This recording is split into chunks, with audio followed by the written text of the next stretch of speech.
Господи.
Шановні колеги, шановні гості, друзі, просимо поступово займати місця. За кілька хвилин ми будемо розпочинати наш захід.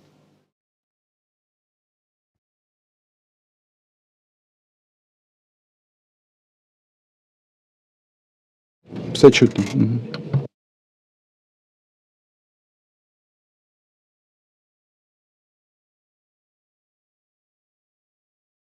Начебто чутно. Так, це ж виключено, правильно? Це... Не, це ми в ефірі. Це ви в ефірі. Мета.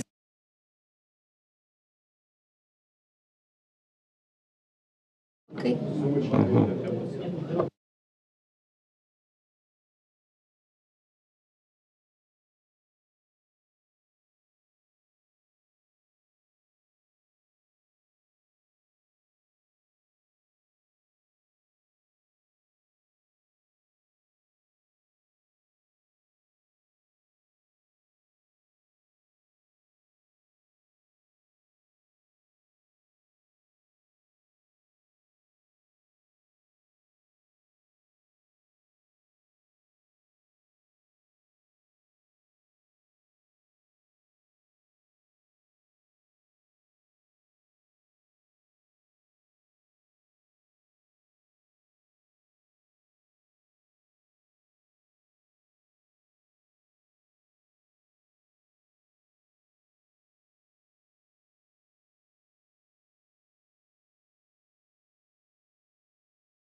Колеги, будь ласка, займайте свої місця. За 2 хвилини ми будемо розпочинати.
Отже, колеги, прошу зайняти ваші місця. Esteemed colleagues, please take your seats, and I would like to ask the members of our team to close the entrance door. We are rather inclusive, but since the democracy means the procedure, that is why closed door means that the session has already opened, has already begun.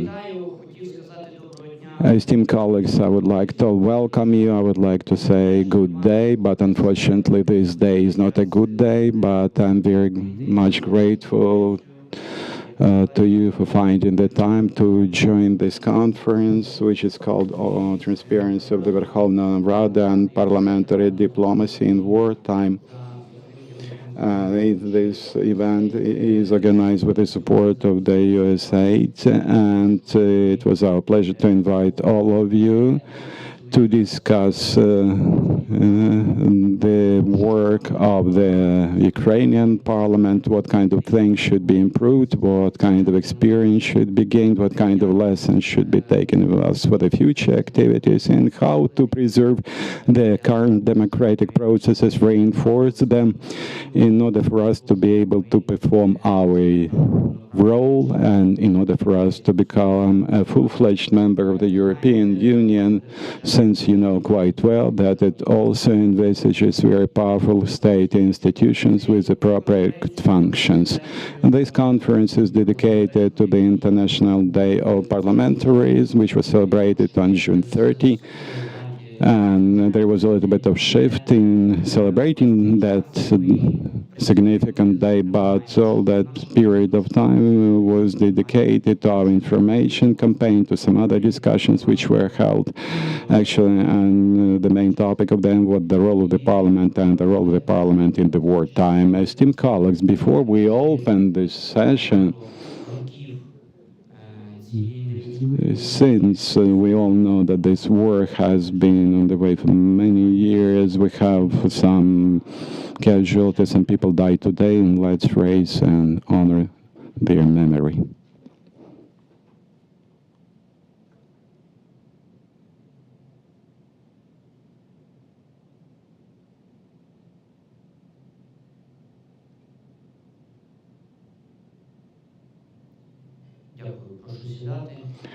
Thank you. Please be seated. And I hope that the energy of our souls and the energy of our hearts will help those people who provide us with a chance to sit here, to work here, and to think how the country should be developed in the future, how the future will be organized. Will help us to do this work together with our parliament. Let's not forget about this. First of all, I would like to give the floor for the introductory remarks to our guests and to our partners, and we're very much grateful to them that they joined us. First of all, Alexander Korniyenko, First Deputy Head of Verkhovna of Ukraine, and Mr. Yanchuk, First Deputy Chairperson, and another online participant. I hope everything, all the equipment will be working quite well. It will be Ayn Harper, and from USAID mission in Ukraine. Please, let's greet them. So, Mr. Alexander Korniyenko, First Deputy Chairperson of Верховна Рада Ukraine. Right now, for me, it's quite...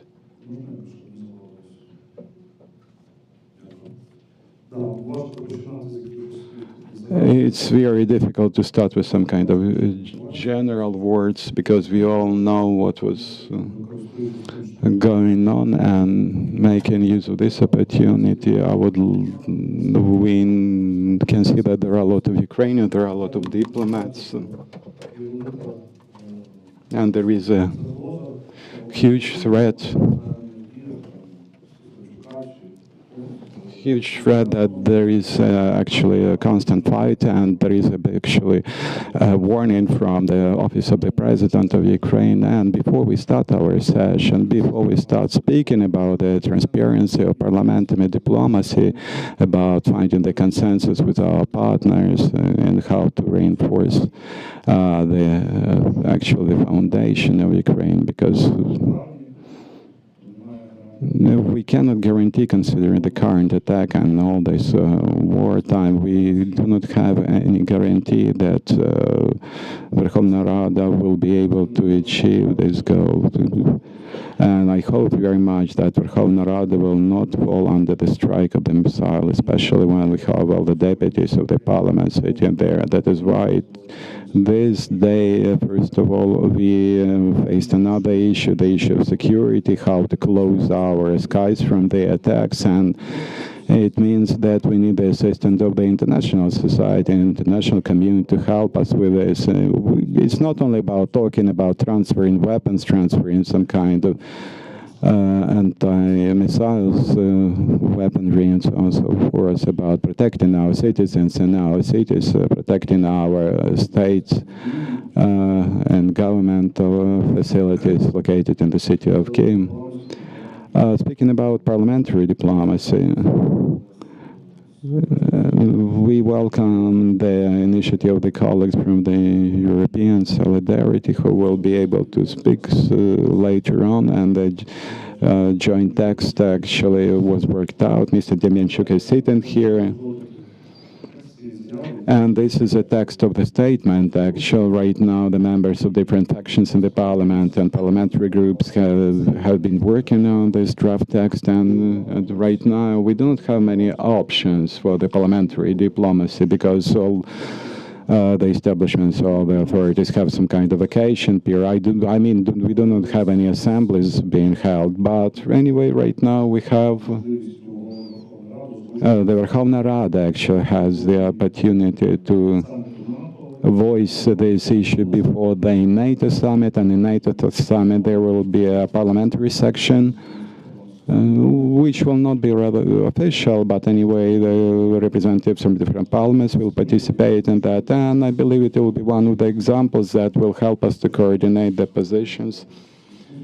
And I hope we will avoid, and we will have some discussions and discuss some controversies. And again, it will be not only the parliamentary work, it will be again our request to acknowledge this war in Ukraine as an act of genocide, and it will be our request again to ask for additional weaponry. And as far as this event is concerned, I would like to thank all the participants for joining this event. It is very important to speak about this for me, because when I read the motto, so to speak, the topic of this event, I share the idea, Mr. Igor and Mr.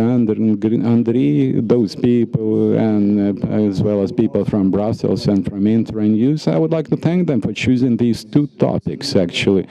Because, you know, it is not like a warm bath. It will not be like an event where everybody will just welcome the topic, welcome the discussion, everybody will raise their hands and support the final statement, then go outside, have some coffee and have some juice.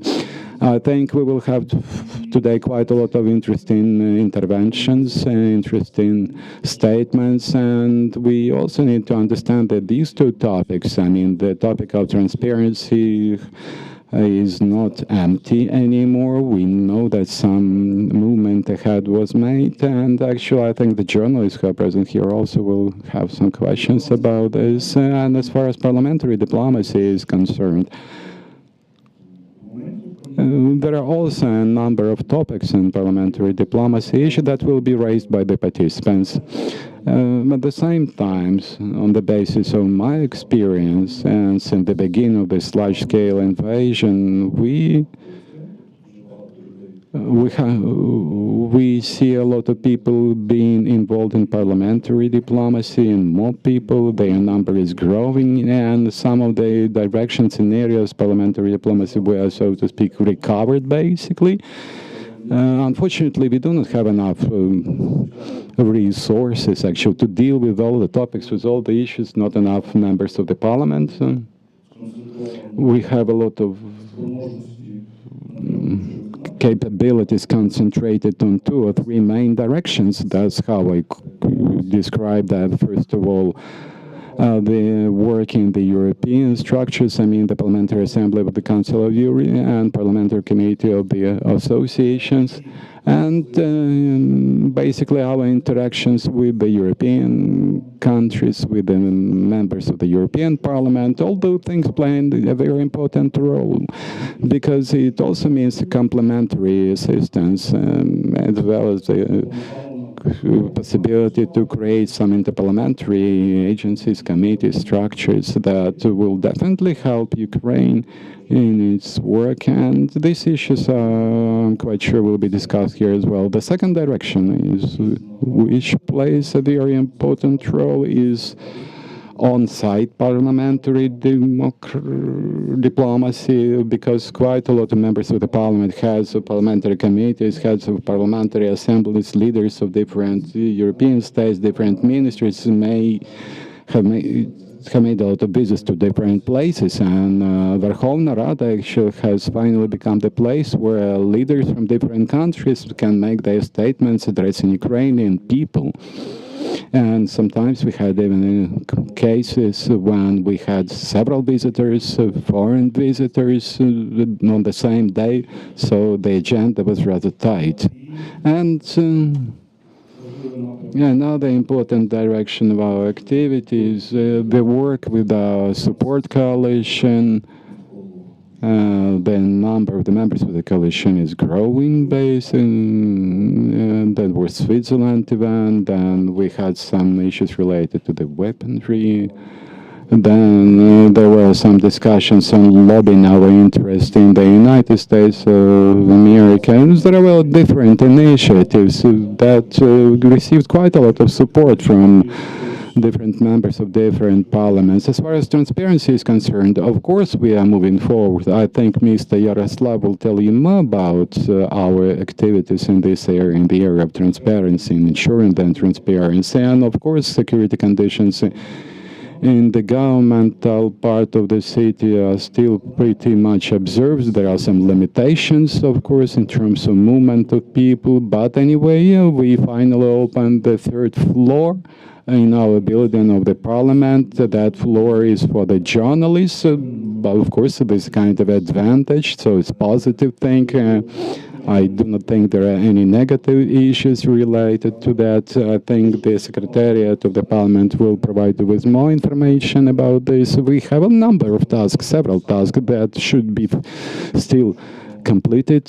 First of all, I mean, filling the information on the website of Верховна Рада of Ukraine and lobbying actually the interest, lobbying the interest provided by the Верховна Рада of Ukraine.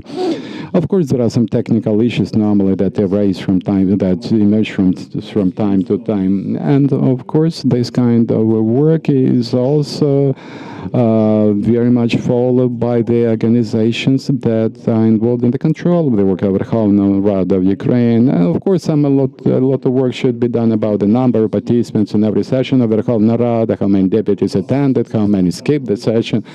Because one thing is to have the transparency of Верховна Рада, but considering the fact that a lot of journalists come to Верховна Рада, they can follow actually the activity of every member of the parliament. And later on, when he reports to his people that he elected him, those people can check on the basis of the information through the journalistic channels. And we should also consider the fact that quite a lot of constituencies have been already lost because some of them are located in the areas occupied by the Russian Federation. That is why to speak about the openness of the work with of the members of the parliament with the voters is rather difficult because some of the members of the parliament do not have the access to their localities. But a lot of work is being done together with the Rada program and model constituency. And if you join these two activities, then you will see that communication with the voters is on the way all the time.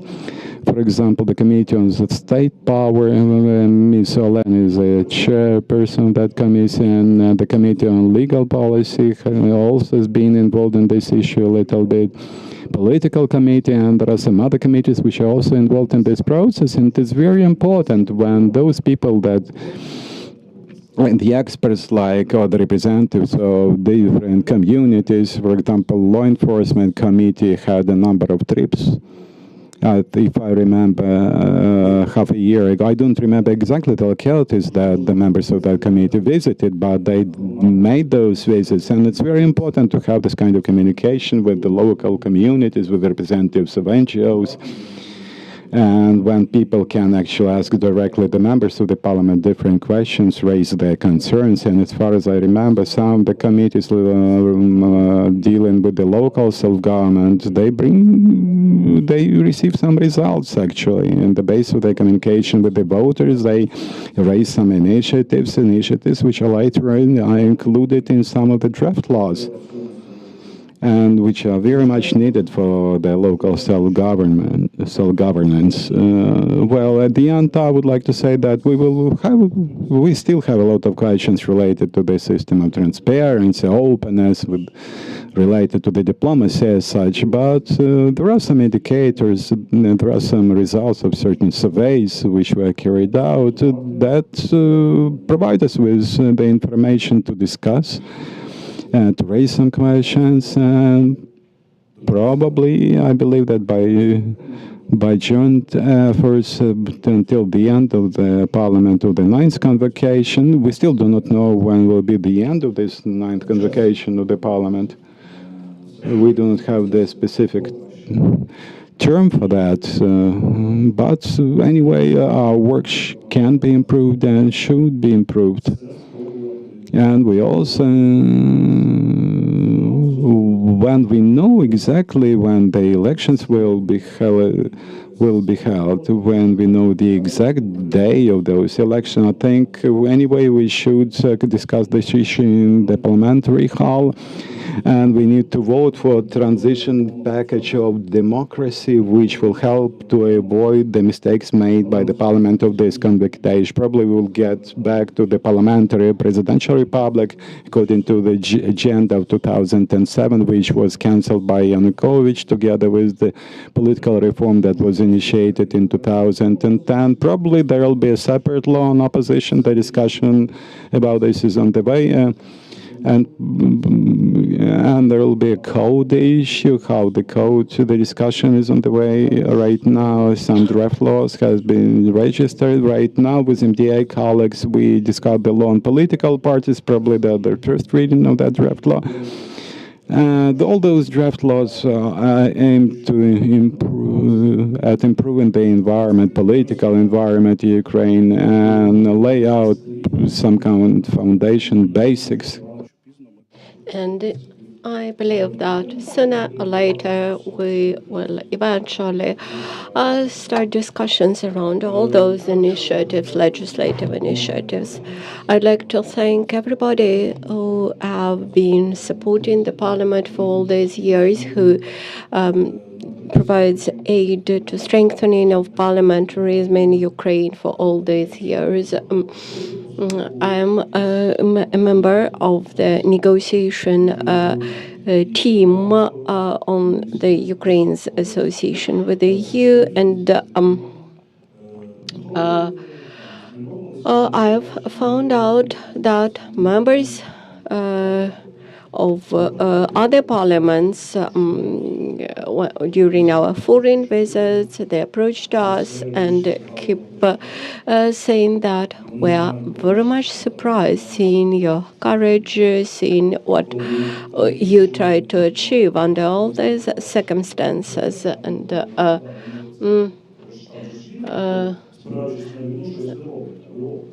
And they sometimes provide examples, saying that in many parliamentary committees in our parliaments we have many people who are being chosen to do some work, and they do not do it, while your members, they do what they are chosen to do, what they are voted to do, and some additional things. And we expect that we will have a huge number of documents to work on, and Ukrainian parliament is resolute to do its role as good as possible. And I can assure you that in our parliament we have very good examples of parliamentaries. We are very creative in our work, because we strive to comply with the Copenhagen requirements, and we all the time encourage the apparatus, the office of Secretariat of Verkhovna Rada, and all the secretariats of committees, and we are very much dedicated to that work. Thank you. Thank you for your response when we invite you to make a speech like today. Thank you. Now I'm pleased to give the floor to Mr. Yevhen Yanchuk, who is deputy head of the Secretariat of the Verkhovna Rada. Our role is to promote and facilitate the parliamentary work, and thus promote and facilitate parliamentarism in this country. And actually to bring together the leadership of Verkhovna Rada, the members of parliament, and the contacts with the broad public. Thank you for this introduction. Our today's topic suggests that this full-scale invasion interferes into our agenda every day. Today, we expected to have the head of the Secretariat making his address here, but unfortunately, Unfortunately, today, because of the attack of the Children's Hospital, the deputy head of the Secretariat, the head of the Secretariat, they are involved into the parliamentary activities of immediate response to that tragic attack. During my discussions with our colleagues, we continuously discuss the standards with which both the Parliament and its Secretariat has to comply with. But how we should comply and match those standards under conditions of the full-scale war, because these are all the frameworks set in the times of peace. When we think about full-scale invasion and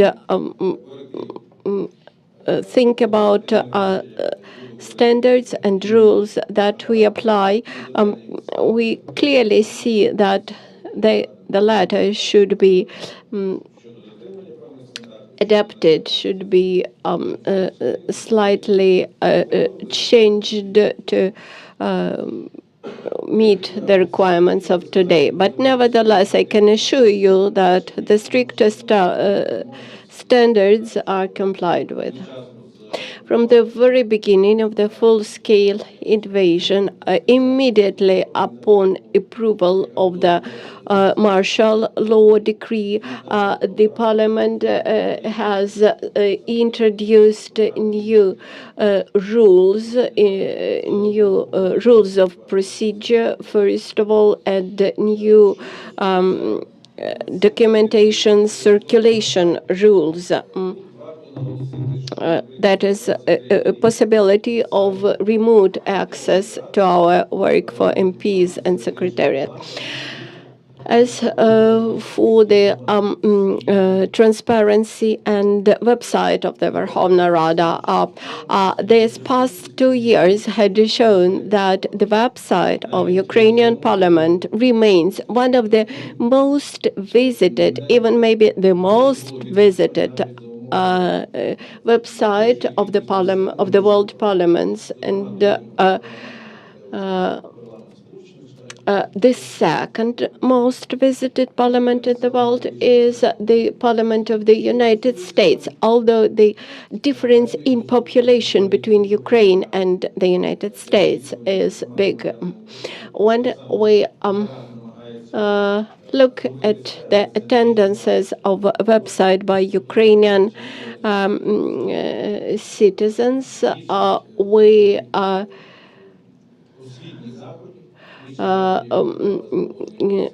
offer more online events. For example, this is true about our training center of the Verkhovna Rada, and we continue to offer new online courses. And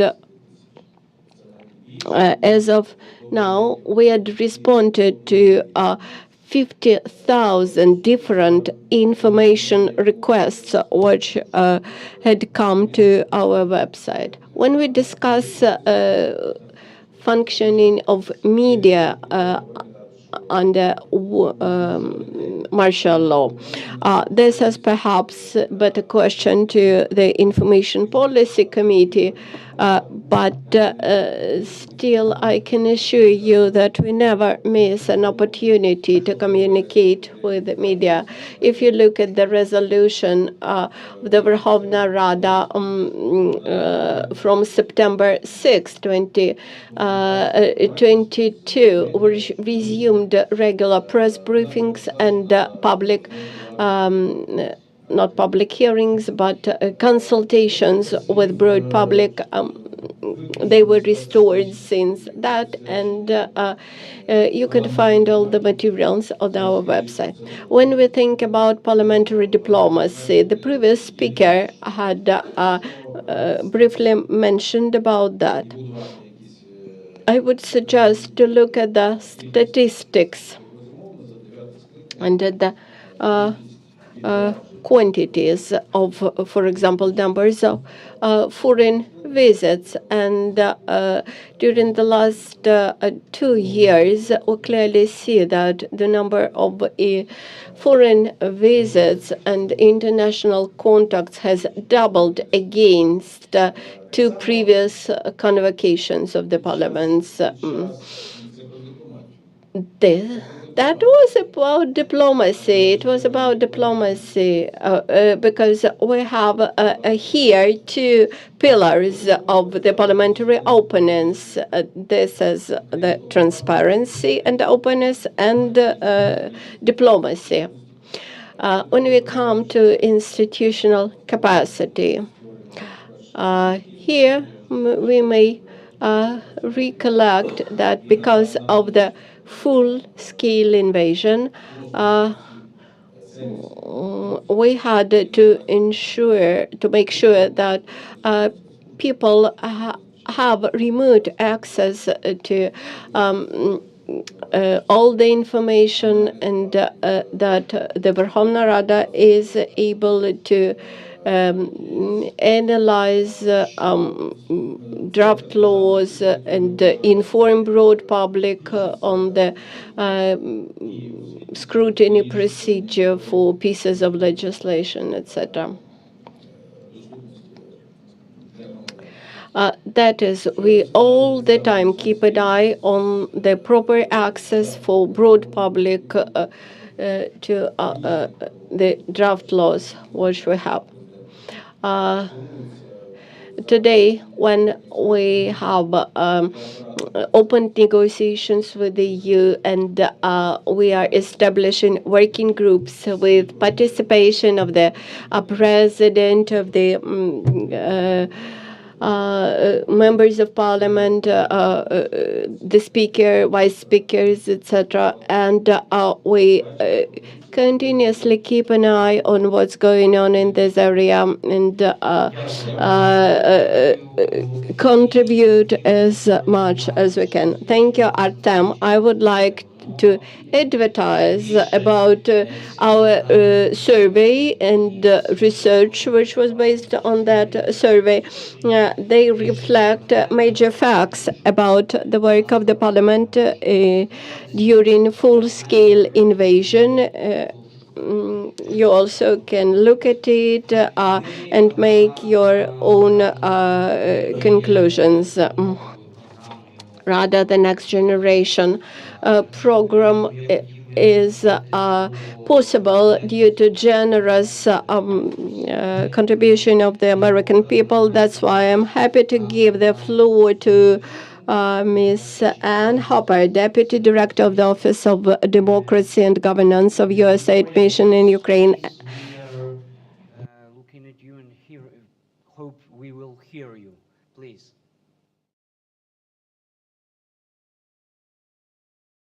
Можете вивести звук?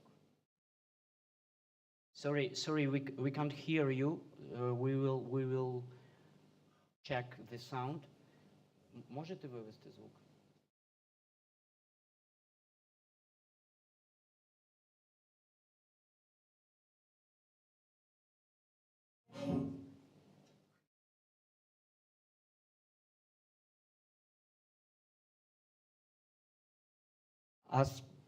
Could you say something just for sound check? Can't hear you. Can't hear you, unfortunately.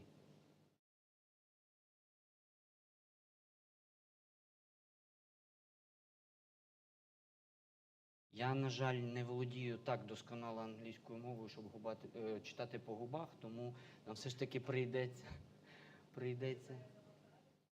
Зараз там хлопці. Я думаю, що це проблема у нас тут на прийомі.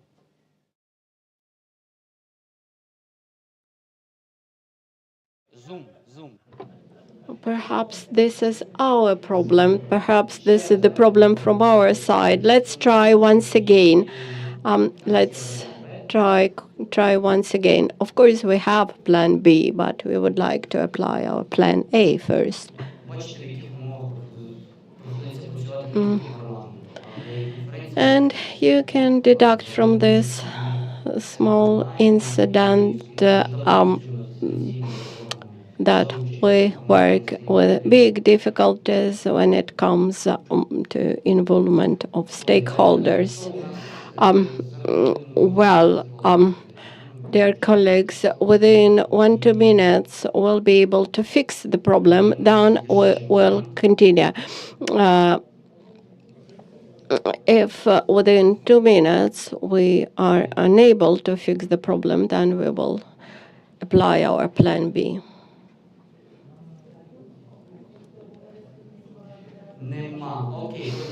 Unfortunately, we do not have connection. We do not have proper connection, and that's why I'm pleased to invite Tatiana Bipik, Deputy Director of the USAID RADA Next Generation Program. Thank you, dear colleagues. After today's morning,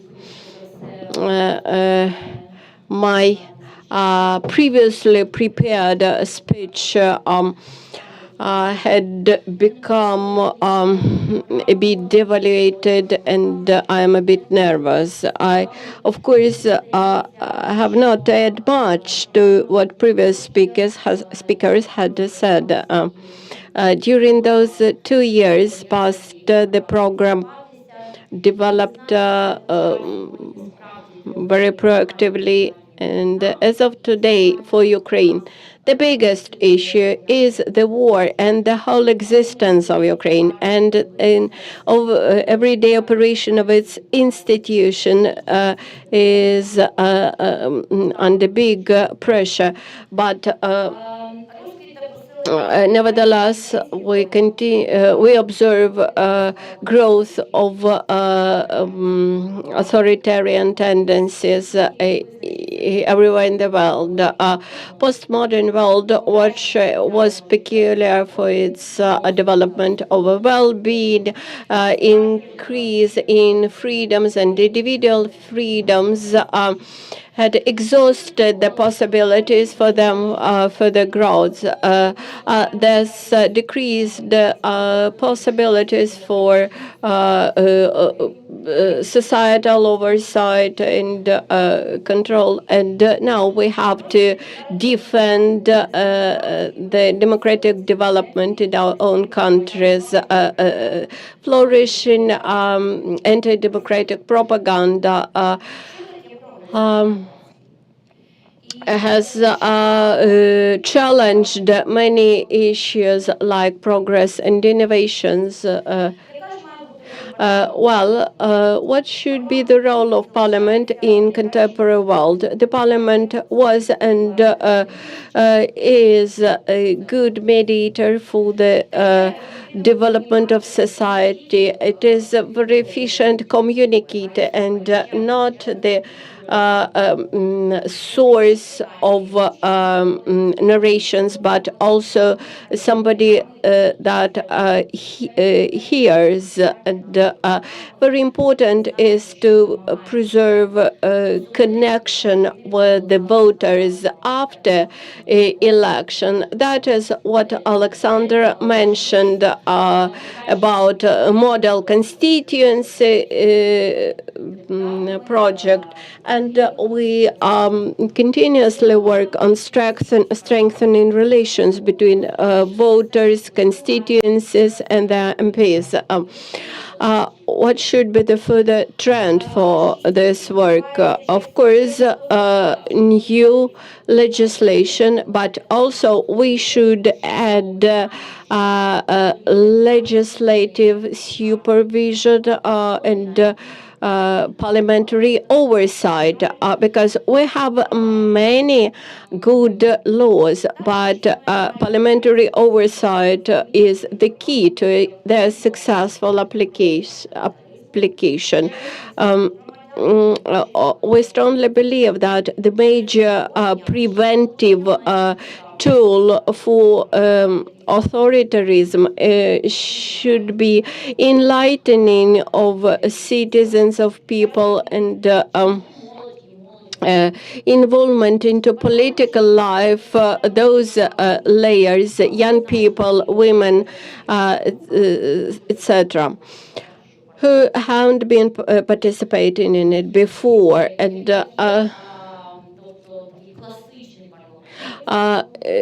today, classical parliamentarism is not changing radically. But today very much depends on the personalities and people actually who work in the parliament. And it is also characterized by the lack of appropriate changes and amendments, and because social networks should be used as the main source of information, dissemination of information. And we should not forget about the role players. Role players very often are put in the second place, and they do not hold the leading role. All those facts lead to the situation when the parliament is a kind of a remnant, because all major players are around the parliament, but no major players inside of the parliament. And it creates a kind of adverse impression about the work of the parliament and about the results of the work of the parliament. Actual expectations of people do not always meet, and people don't understand quite well what the parliament is doing, and they often ask the questions, what are those politicians are doing?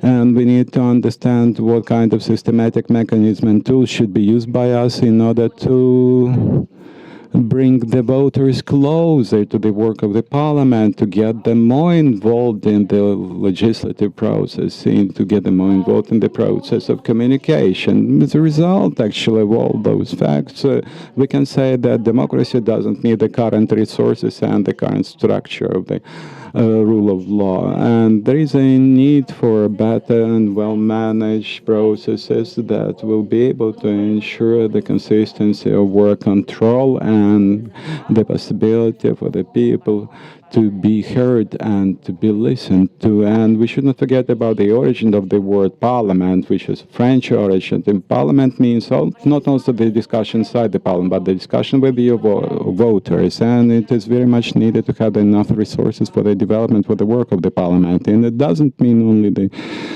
electronic equipment, electronic tools, so the parliament will be up to the modern requirements of the modern world. And we should also have a quite serious attitude to the artificial intelligence. I would like to present you a quote from Media Newsweek that was said that the leading role today in the elections in the United States will belong not to the debates, but to the social networking. We know that debates between Trump and Biden, they didn't change the opinion of the voters, but manipulations of those debates in the social network changed the opinion of the voters. The society needs the openness and honesty in order to avoid any populism. Politics means populism, of course, but if the politician is quite sincere, then this kind of sincerity will have a reflection in the hearts and souls of the voters.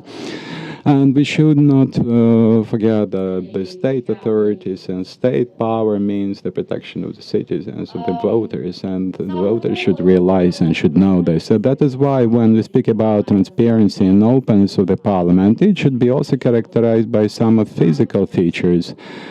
Because, for example, people will know that we will discuss like security issues and some other issues, but for the voters, actually not only for the voters, but for the citizens, because citizens today are major players, and the main players, they communicate a lot through social network, and they would like to see, so to speak, the agenda, program, their life track. And they would like to become closer to the politicians, and that is why the work, the life in the virtual world creates this kind of illusion, and they should be given this opportunity. That is why many parliaments in other countries have transparent offices, and even governments have this kind of transparent offices, and it creates for the voters like additional feeling of being involved in the work of the government, have a very short access to the authorities. And another important issue is education, because education right now is in the stage of crisis. When we speak about parliamentary and public education, we need to speak about values and modern marks and modern indicators. So of course this work should be interactive and should envisage some kind of mutual involvement. It also includes the countries which are called young democracies, and that is why I believe that more attention should be paid to the education for the adults. Thank you very much for your attention. Thank you, Ms. Tetiana, Mr. Alexander Kalniek, Artem Yanchung, and Tetiana, Ms. Tetiana have joined us and make their remarks. Right now, we will move to two panel discussions that we are supposed to have according to the topic of our event. So transparency and diplomacy. We will start with the transparency, parliament for the voters, and work of Верховна Рада of Ukraine. That is why I would like to invite our panelists, Ms. Olena Sholak, head of the Committee of Верховна Rada of Ukraine, chairwoman of the Committee on State Building, Local Government, Regional Development and Urban Plan, Yaroslav Yurchysyn, chairman of the Committee on Freedom of Speech, Olena Yana, senior program director of the National Democratic Institute in Ukraine, Katarina Kabernik, CEO Babel Media, Alexander Selezhenko, editor-in-chief of the Chestnut Movement. As you can see, we also have the members of the parliament among us, the chairpersons of committees. We have the representatives of the analytical center. We have the representatives of public and civil society, and media people are also here. That is why we would like to take a closer look from different points of view. But before we open our discussion, I'd like to tell you the following. We talked a lot about today education, for the voters, education about the youth, and we made and developed some kind of simulation game for the youth, for the young generation, and recently we also played that game. But since we work for the future, we ask our children who played that game what they think about the role of the parliament, about the deputies, about the members of the parliament. And I will show you a small video that summarizes, so to speak, our surveys. Please.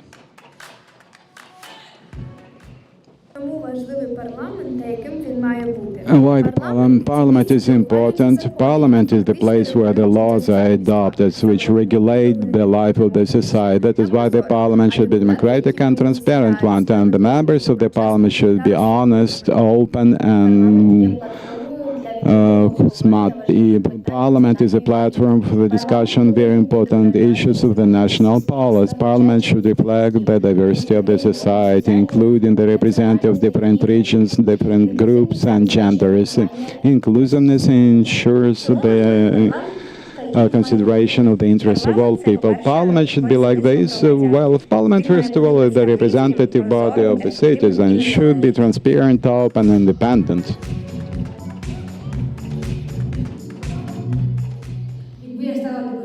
If I could become a member of the Parliament, I would set up a team of the same-minded people that will think about the future of Ukraine. If I could become a deputy of the Parliament, I would introduce Ukrainian language, and I would introduce exams for the members of Parliament on the history of Ukraine. First of all, I would correct the system of education. I would cancel homework. I would provide financial assistance to other families where children do not have the opportunity to continue their education. If I could become a deputy of the parliament, I would change the tax system, increase the salaries for the doctors, for the medical staff, and increase the pensions, because the pensions is very low. It doesn't actually correspond to the average salary. I would provide the education for the soldiers, for the military people, restoration of the psychological health, expand the opportunities for the children with additional needs, and provide them with the access to the high quality of education. And I would introduce the national program on prevention of diseases by introducing the healthy way of life. Let's applaud our children, because the representation should be a real representation. And the panelists today are very much very much knowledgeable and representatives of different actually areas here. You will have several minutes in order to explain your position on specific topics, and then we will move to interactive discussion, and the people from the audience will be able to raise their questions. And please remember about the time limit to up to 1 minute, and you will be given the microphone. So right now, let's begin the discussion. Ms. Elena Shuliak, I have a question to you. Together with you and in this hall and with this audience and in another with other people, we discussed different tools and the involvement of the public in all this process. So we spoke a lot about the law on lobbyism and the law on public consultations. What do you think? Do you think this mechanism will work? And whether we have these growth points for growth that should be reinforced in order to make it function efficiently, or some additional work and improvement of those mechanisms should be done. Well, 4 minutes to give you the answer is not enough, of course, but I will start by saying that the Parliament, at its recent session, adopted a very important law. Right now, the law is submitted for the signature of the President, draft law 254 on public consultations, and about 4 years have passed when the draft law was introduced and until its file was endorsed. And I remember the similar draft law was developed in the Parliament in 2017, but it didn't have any prospects to be adopted and signed. But the public society, the experts, started to work on this kind of law from 2015. This draft law has contains basically two things that which prevent public from being fully satisfied, because the law will be introduced and will be enforced only in 12 months after this combat situation is over and this military regime is cancelled. And since we actually conduct a lot of different consultations in different places, open consultations, closed consultations, that draft law was also included in the set of two important documents. First set of documents was endorsed by was approved and adopted by our government in March this year, which and during the adoption of that law, it was clearly underlined that this draft law, together with the law on local tools for the democracy and the work for the self-organization of the local population, is the law which is very much needed in order to conduct a very transparent recovery. And the second set of documents, which include this draft law as an indicator, that set of documents is called Ukraine Facility, and it was clearly identified that this draft law is the kind of an indicator that will be considered by Ukraine in terms of its evaluation, whether the performance of Ukraine is fully satisfied or not fully satisfied. Again, we also discussed the issue how to get involved the members of the Parliament, public consultations. When the draft law was signed, Mr. Kornienko, he fully understood that certain changes and amendments should be introduced, but how to properly sentence those actual those amendments in the law. Because the current edition, the current draft law, for example, doesn't clearly define all the necessary issues, because we have also some alternative draft laws, but I'm pretty much sure, pretty much confident that such an instrument, such tool can be used by the members of our parliament. At the same time, I would like to say that together with the program Верховна Рада Next Generation, we already held two rounds of public consultations. First round was on the improvement of legislation, actually compensation for the damaged property by the Russian Federation. And the second consultation is about the draft law that is prepared by the government of Ukraine. This is the new draft law that will replace the old housing code of Ukraine.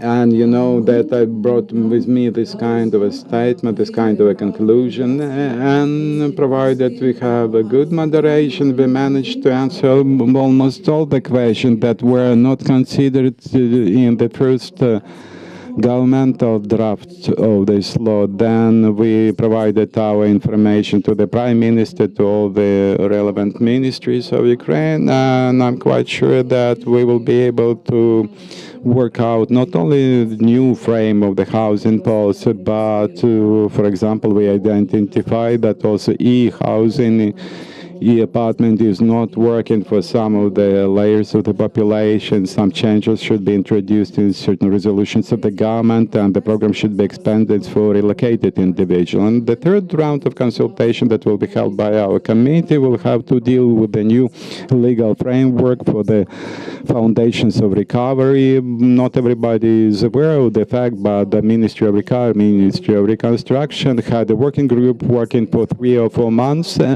and they developed some of the provisions of that draft law. But the work of that working group didn't involve the participation of NGOs, that working group didn't have much involvement of local authorities, but right now we are preparing to hold large-scale consultations to get involved the largest amount of stakeholders, the opinion of which will be definitely considered during drafting that law. And that is why we try to actively demonstrate that the public consultation with the members of the parliament is an accessible instrument and tool that can be properly used and efficiently used. And I would like to express my gratitude to our partners who provide us with the possibility to hold this kind of consultations, because the members of the parliament, together with his assistants, will not be able to have a high-quality consultation like I mentioned, but considering the assistance of our partners, it helped us to develop political culture in this area. Thank you, Ms. Elena. Thank you very much for you personally, for the work of your committee, which clearly demonstrate that this is a good tool that could be properly used. And one more remark, Alina Zagorulko, who has been working as the leader of the working group, and it took her 2 years together with the experts community. They've been working, the members of this working group, in order to turn this draft law into a real document. So, because that draft law has been actively discussed at different sessions and during different events. We spoke a lot about, thank you very much, we spoke today that about media, about the openness of the media, and I would like to give the floor to Yaroslav Yurchich, chairman of the Committee on the Freedom of Speech. And because Mr. Yaroslav and his committee, together with the Secretariat of Верховної Ради, together with our program, has been working a lot on these issues. Let's discuss the main topics, actually. Yeah, probably not everybody is aware about this kind of openness, about this kind of transparency, how this transparency, openness is regulated, and whether there are any opportunities to expand this transparency and openness for the journalists. I mean, transparency and openness of the parliament. Thank you very much. First of all, I would like to express my gratitude to USA, to RADA program, to Internews, and to the leadership of Верховна Рада of Ukraine and to the Secretariat of Верховної Ради that we managed to persuade our security agencies that certain amount of journalists should be present in the parliament. there should be some kind of logical limitations that the journalists should agree to, and then together with the journalists, actually we had a proposal to establish so-called parliamentary club, but since this is a self-government organization, then we are waiting for the initiative from the journalist community in order to be able to expand the work of that club. Right now, every session of the parliament is attended by at least 30 representatives of the media. We do not have, so to speak, any limitation apart from the additional re-registration because of the security issues, because of the security concerns. And another important issue, despite the very limited amount of journalists that were present before, there are a huge amount of information about the work of the parliament. But apart from this, we do not have any major concerns. We agreed with our colleagues, with the journalists who have the access to Верховна Рада today, whether if they could have or face some kind of misunderstanding, please, you can contact that specific people. And we also received some of the requests from other journalists who don't have the access to the parliament yet. There are some peculiarities related to the work of the international media, because according to the law of media, they should get themselves registered first and then receive the access to the parliament. Is quite logical, since we adopted the law on the media, and the law on the media should be first of all observed by the parliament. And of course, there are no journalists from other social networks like Telegram, because we base our activity according to the European requirements of the media operation in the parliament. Thank you. But despite the some specific numbers, journalists, more or less, there is a big request of society on the openness of Parliament, transparency of Parliament. And I believe that openness and transparency is a process.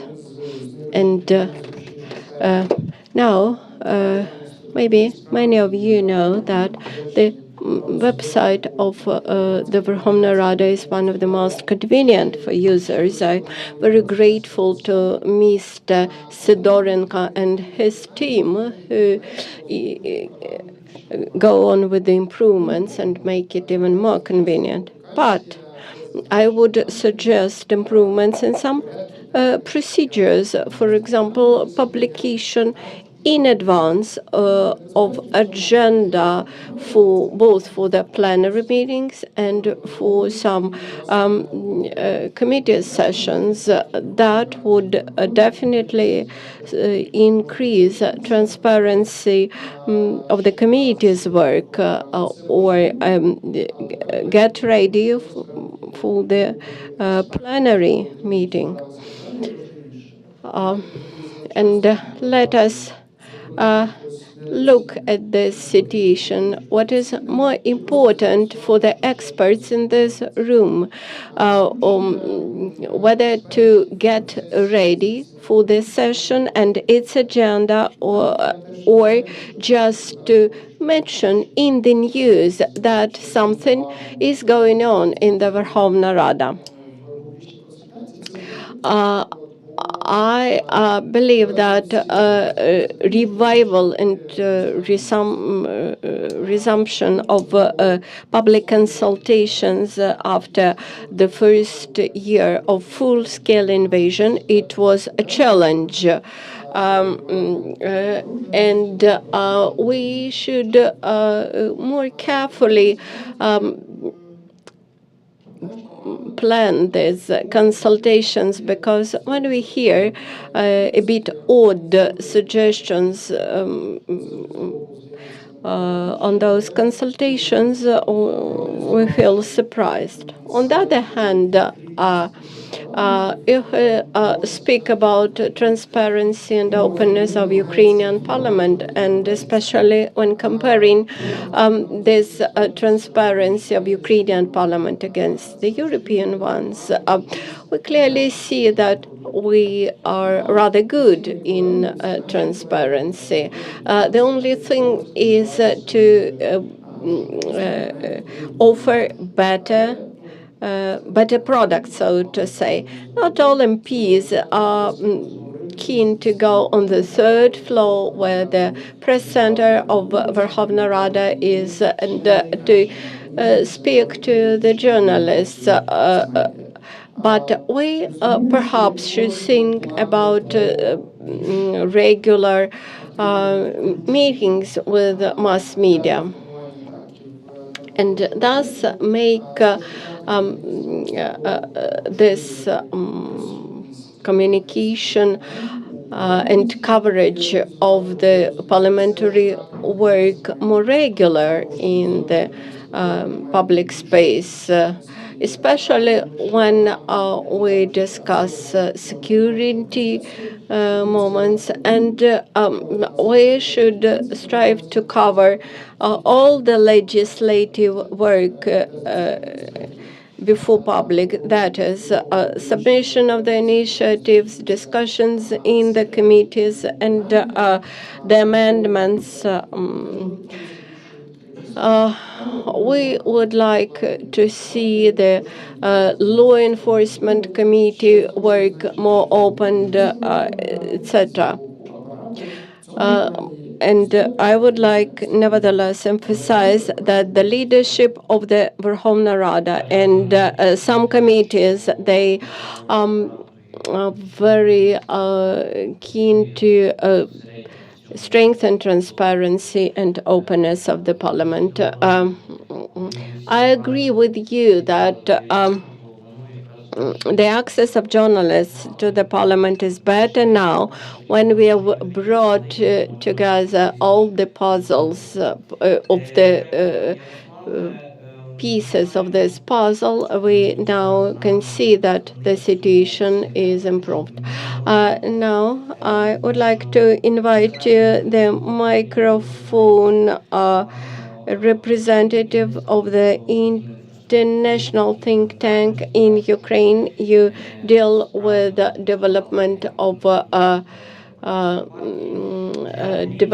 of political parties and strengthening publicity. For politicians, publicity means the source of power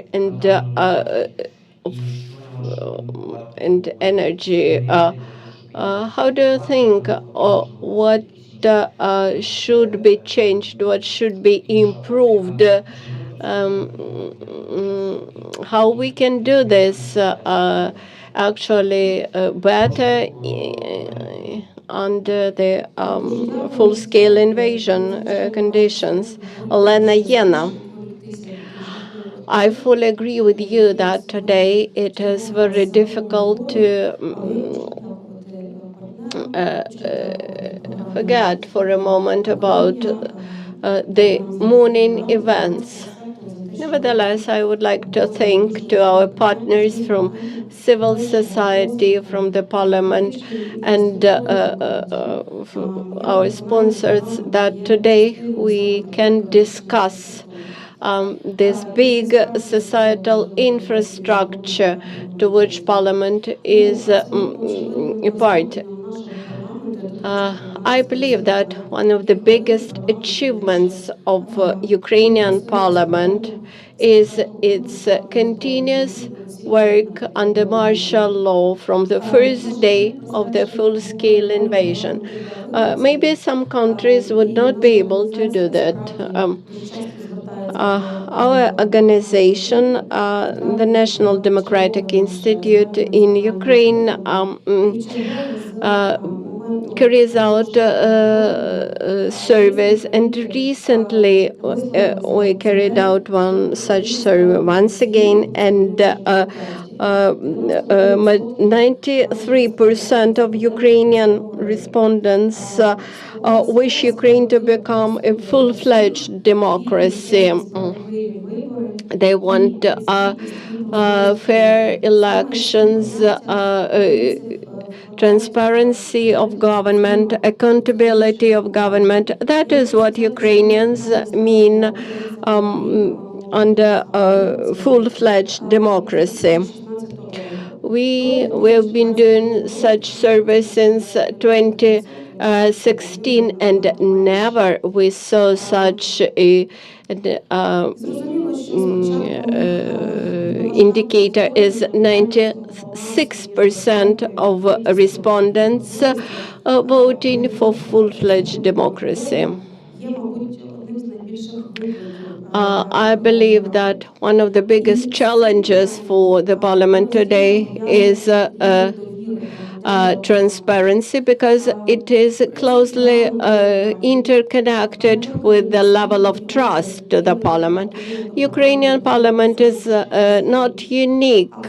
In many European countries, the level of trust to the Parliament is rather low. But from the beginning of full-scale invasion, the level of trust has amounted to 40%. And only 18% of our respondents expressed partial trust to the Parliament, while this year we had seen that only 11% expressed their mistrust to it. And we carry out not only numerical but also quality analysis. And in one of our surveys, we asked question about openness, transparency, and we found out that despite many changes as to openness and transparency and communication, communication is not enough. People do not understand sufficiently what's going on in the Parliament, what challenges the Parliament faces, that those challenges are unprecedented. As an NGO, we are not only a think tank, we work much in the field, and we try to offer a platform for discussion of legislative initiatives. We offer a platform for discussions of broad public around those initiatives. Alexander mentioned about Jean Monnet dialogue, and we are very grateful to representatives of all the factions that during the latest rounds of Jean Monnet dialogue, we managed to reach consensus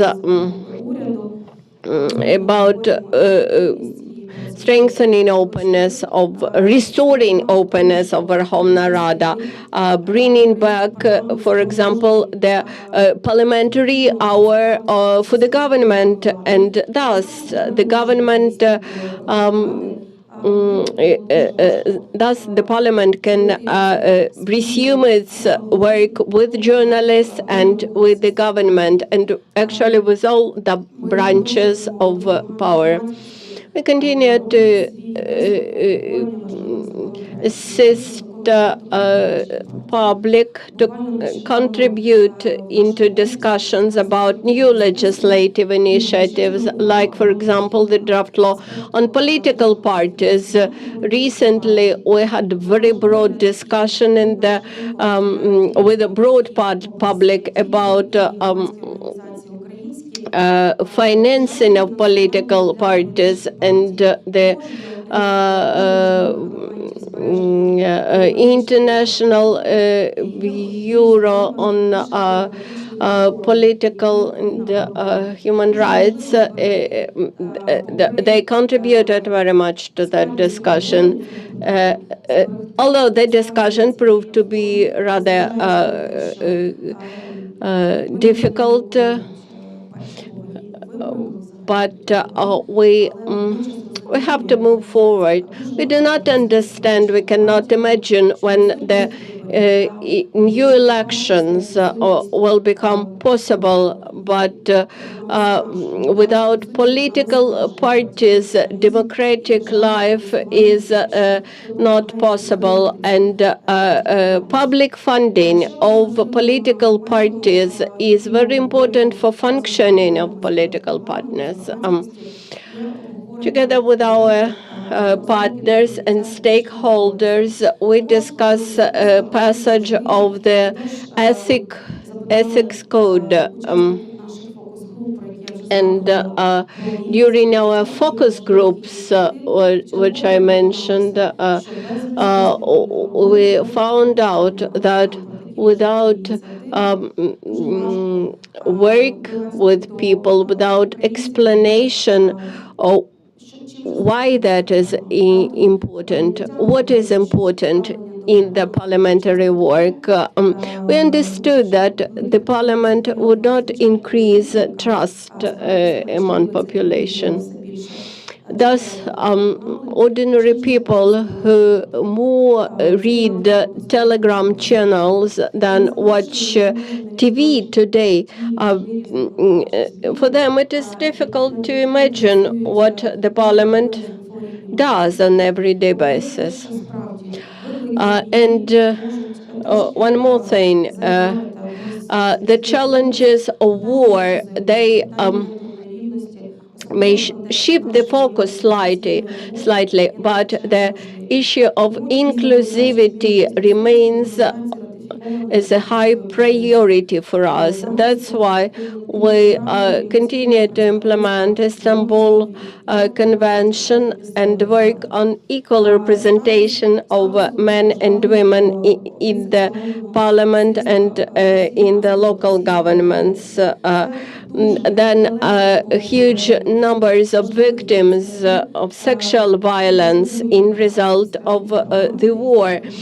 These all issues, complicated issues, these are the ones that require very close attention of the parliament.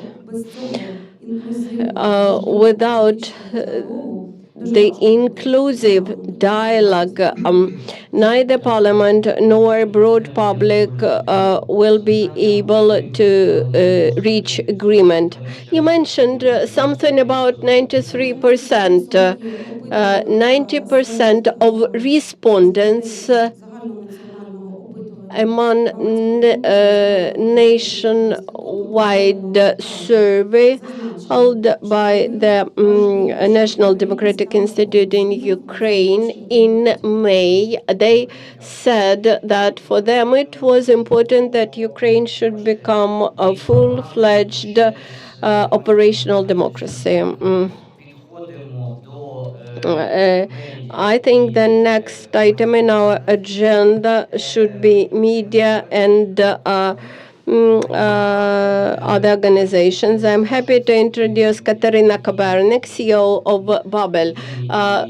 From your point of view, as a mass media representative, and especially a publication which dedicates much attention to the parliamentary work, how do you see transparency and openness of the parliament? I'm not sure that you work in the parliament directly, but in this case, how do you get information about what's going on in the parliament, and do you have access to the representatives of the Secretariat and leadership of Verkhovna Rada? Our journalists used to work in the parliament for long periods in the past. I would like to say to politicians the following things. You can be willing to help us and cooperate with us or not, but still the journalists are well trained to find information and get information from everywhere. Irrespective whether the parliament or the presidential office open their doors for us, in any case, we will tell what's going on inside, irrespective whether the doors of the parliament or the office are open for us.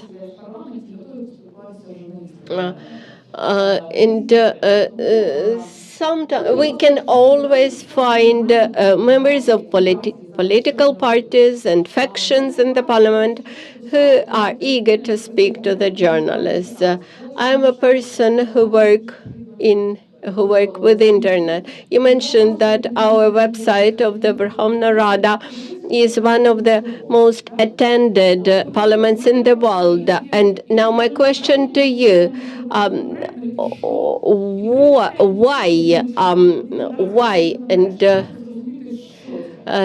because sometimes I assume this is due to the vague nature of our draft laws, which require double and triple readings on our side when they are produced.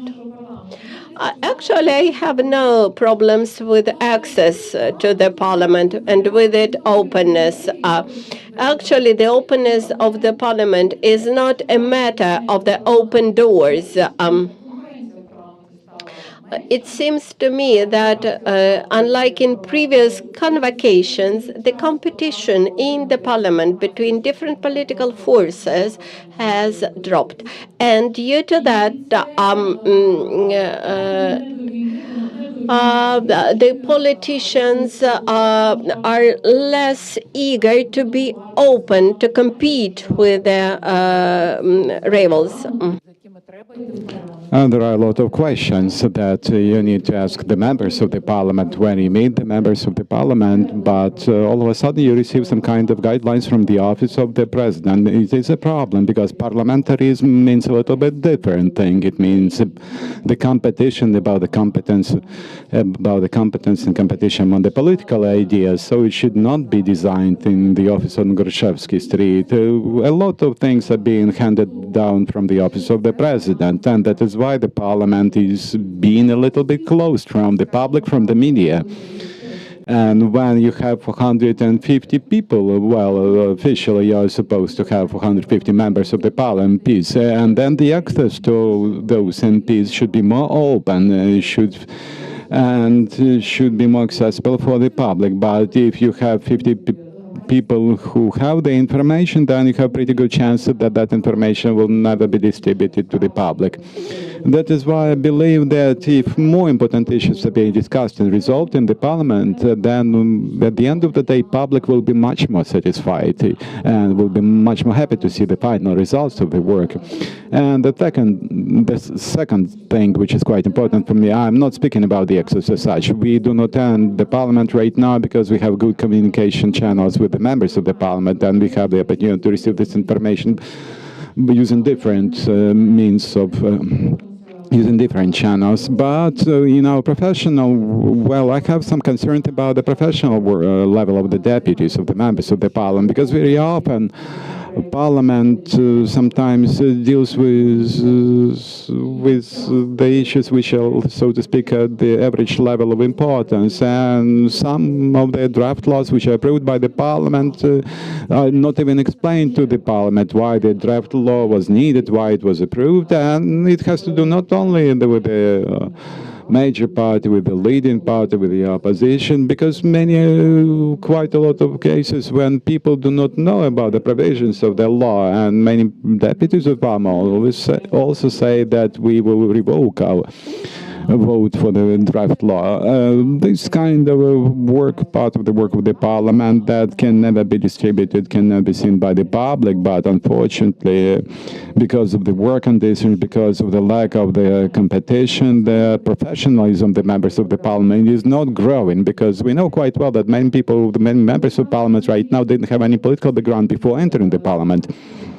That is why all those remarks that I said, on the basis of all those positive remarks that I heard, I can tell you that right now the journal is trying to learn how to work under extreme conditions.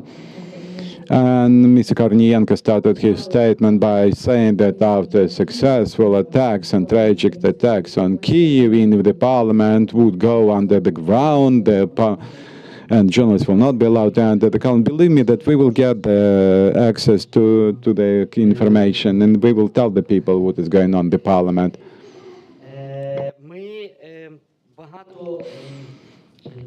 We quite a lot in our parliament. And in our program Next Generation, we also conduct a lot of different surveys, and we base our work on the results of those surveys and those indicators.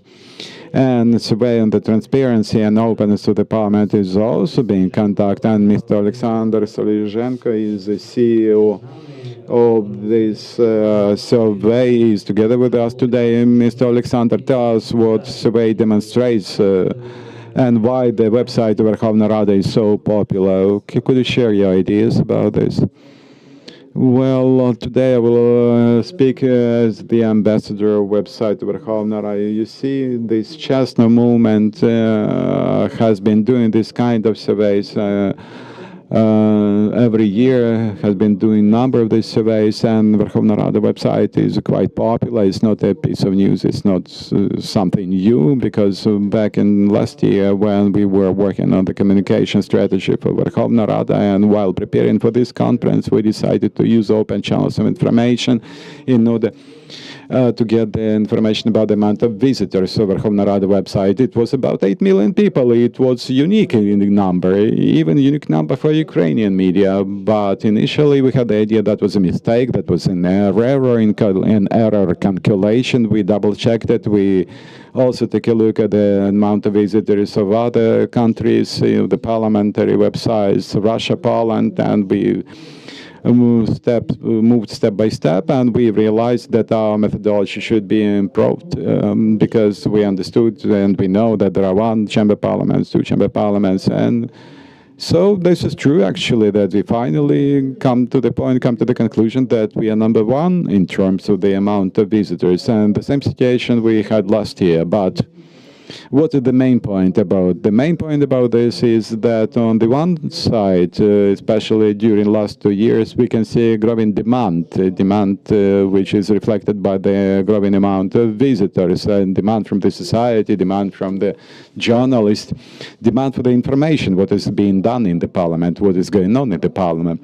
Because if you take a look at the structure of information traffic on the website, then you will see that many people use online channels of information. They join the Верховна Рада online during its work, and it's quite a logical and very good explanation why the amount of visitors is growing. Then another advantage and another actually good piece of work of the people who were website developers, they managed to include all the legislation in a very accessible format, accessible while using different search engines, which the other countries do not have such an accessibility feature to the legislation, to the local legislation. Then if you take a look at the daily and yearly and annual traffic, you can see the difference when you can see that certain days when there is an increase in the amount of visitors of the website because we have lawyers and juries visiting the website, then next week it will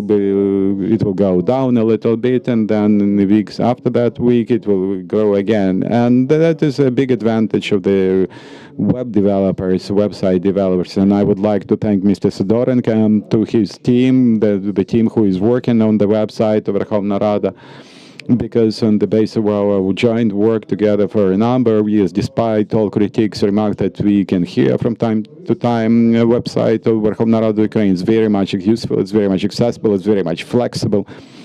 And we maintain constant contact with Mr. Sidorenko. He is the head of the Department of Computerized Systems of Верховна Рада of Ukraine.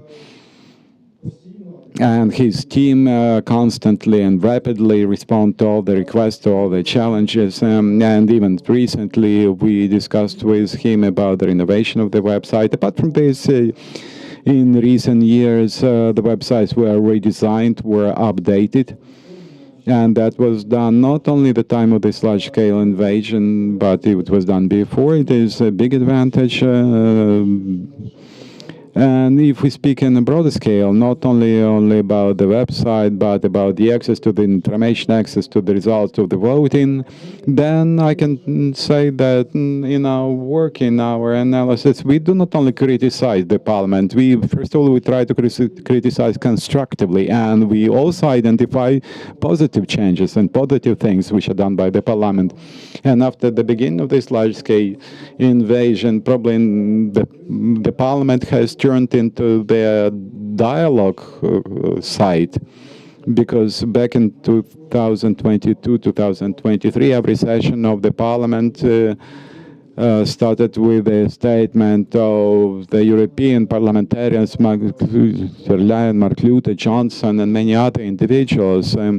So physically, those people who attended the parliament of Ukraine, including the Marshal of the Polish Sejm, he was speaking Ukrainian, actually, unlike many other members of the parliament of Ukraine who didn't speak Ukrainian. I would like to add a few things more. I would like to see the parliament to become a dialogue space for the members of the parliament and the journalists. I agree with the fact that not all the journalists should attend the work of the parliament in order to write about the parliament, but the journalists should be present in the parliament, should attend the parliamentary sessions in order to perform their journalistic functions, in order to perform the public function to control the work of the members of the parliament. And we just heard, actually, the statements made by the leaders of the majority that some of the members of the parliament are not properly motivated, but I'm quite confident the journalists, by being present in the parliament, can motivate those members of the parliament, because we are very much grateful to the Yaroslav for his work and for his position on providing the access to the parliament. But as the civil society, we need to have more, so to speak, opportunities to gain this access to, so the access should be much more broader, should be expanded. And when I spoke to one of the journalists, he told me that Ukrainian parliamentary journalism right now is when you have journalists sitting in one room and just watching on TV how the parliament works. It should not be like this. Journalists should work directly with the members of the parliament, should attend the session of the parliament. And during the quarantine, actually, I also actually managed to attend the sessions of the parliament. That is why the role of journalists is very important, and I believe that such an access should be provided, broader access to the journal. Thank you very much, Mr. Alexander. We discussed this aspect with security bodies and with law enforcement bodies, and I think Mr. Yaroslav will be able to discuss this issue later on with you. You managed to decipher, so to speak, this hidden spot of website of Верховна Рада, and you managed to construct a bridge to the next panel discussion when you said that the parliament should become a place for the international dialogue. But let's discuss this issue a little bit more. We have some microphones available, and then if there are people who are present here, the participants of this conference, would like to raise some questions or would like to make a statement, but that statement should be condensed statement. It should be a rather specific one, basically a kind of proposal or your just opinion about what you've heard. Thank you. The floor is yours. Thank you, Oleg Zarubinsky. I think, first of all, we would like to thank our organizers and our speakers for a very professional and very knowledgeable discussion. I have one specific question. Since this panel actually deals with three issues: transparency, openness, and accountability. And along with other things, these three topics actually lay out the foundation, institutional capacity of Верховна Рада Ukraine, capacity building, actually. So accountability plays the major role, because where you have reporting, you have the accountability, you have the transparency, you have the accountability. We have a good expression. There is the simpler thing is to be involved, and the most complicated thing is to be productive. I have a question. Dear participants, don't you think that the formula of accountability should be transformed like this? So we've done this, and it have brought these specific results. Well, I think you could work quite well with our manager in assessment, which is working for the RADA program, and she's dealing with this issue, how the definition should be made. Any other questions, please? I have not a question, but rather kind of observation. I agree with Ms. Katarina that the parliament of deceptivization of these parliaments began before the invasion. The foundation of that was laid down in 2019. A lot of people came to the parliament, and most of those people, unfortunately, didn't have any political background, political experience. And they managed to establish the majority, which was initially heavily dependent on Bankova Street. And all those processes, unfortunately, have just deepened after 2022.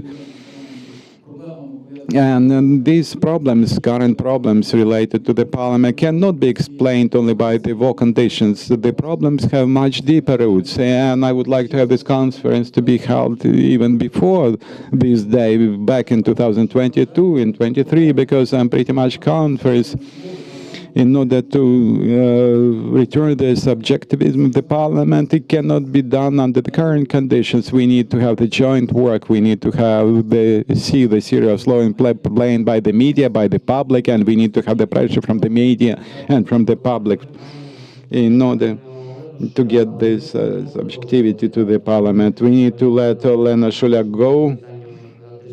And Oksana Prodan, please. Can you hear me? Yeah, I can hear you. First of all, I would like to thank those people who are dealing with this site. It is very... they've been doing very great work. I do not want to take much of the job of the journalist. Ms. Olena left us, but we have the petition. There is such a mechanism available on the website of Верховна Рада. So please make this mechanism much more simply. On the website of the president, it's quite simple procedure to get 25 or 50,000 of supporters, but on the website of Верховна Рада, it's very complicated. You need to undergo through some kinds of registration until you get able to consider, okay, this is a kind of specific person. Mr. Ivan, please. Thank you very much. We can be pretty much happy about the fact that we managed to achieve such specific results through the dialogue of Jean Monnet dialogue, or 10 or 20 journalists were allowed to enter the space on the third floor, but it had nothing to do with the access of the journalists to the Parliament of Ukraine. Let's be honest with ourselves. It is not only the fact that they can enter the third floor. I can understand why, due to security, they cannot go to the second floor of the Parliament, to the first floor of the Parliament, to enter the session in order to perform their job duties. Actually, if somebody can comment on this, please explain why it is why this is so. And the second thing, when we hear a lot of positive remarks about the work of the website of Верховна Рада, yeah, this website contains a lot of useful information and accessible information. It is good. But on the website of Верховна Рада Ukraine, there is a censorship, and nobody mentioned this kind of censorship. For example, on the part of the committee website, with the news is being placed, then it goes without any censorship, but then the same information is put on the website of the Верховна Rada of Ukraine general website, and that information is already under the censorship. It calls the direct censorship. And the third thing that I want to mention, it has to do with the openness. As far as openness and transparency are concerned, the few things were mentioned about the adaptation office. I think at the very beginning somebody told about this. In order speak about institutional capacity building, to speak about the quality of our work, we need to have properly identified procedures, proper guidance of our work. We do not have actual legal authority to do this, and those institutions or those projects a huge amount of different projects, they create chaos in terms of European integration. I'm right now trying to address all the partners, including foreign partners. If you would like to help Ukrainian Parliament, Верховна Parliament of Ukraine, please help us with constitutional building or institutional building of Верховна Rada of Ukraine, because otherwise we are just creating some kind of a mess which has nothing to do with the legislative body, with the main function of the legislative body of the country. Mr. Frolov, you will be the last one, and we will wrap up our session on this. Thank you very much for this. I've been working for 14 years with Верховна Rada, and I was directly involved in the reforma that was carried out by Верховна Rada. It was drafting suspension of immunity of the deputy. Well, the parliament has changed a lot, and I would like to thank Mr. Alexander Kornienko for that very good pace in reforming the parliament of Ukraine. I mean, the creation of those 6 working groups and the engagement of NGOs and experts and drafting specific laws, including the housing code of Ukraine, about the interaction between the parliament and the government of Ukraine. But I have a very specific proposal about the openness and transparency. Well, I'm deeply involved in those laws. Even in my Facebook page, I used to publish the information about future draft laws, about future voting, about the coalition draft laws. That information was translated into English language. But as far as openness is concerned, thank you, Mr. Sergei Ivanovich, and thank you to Mr. Kalchenko.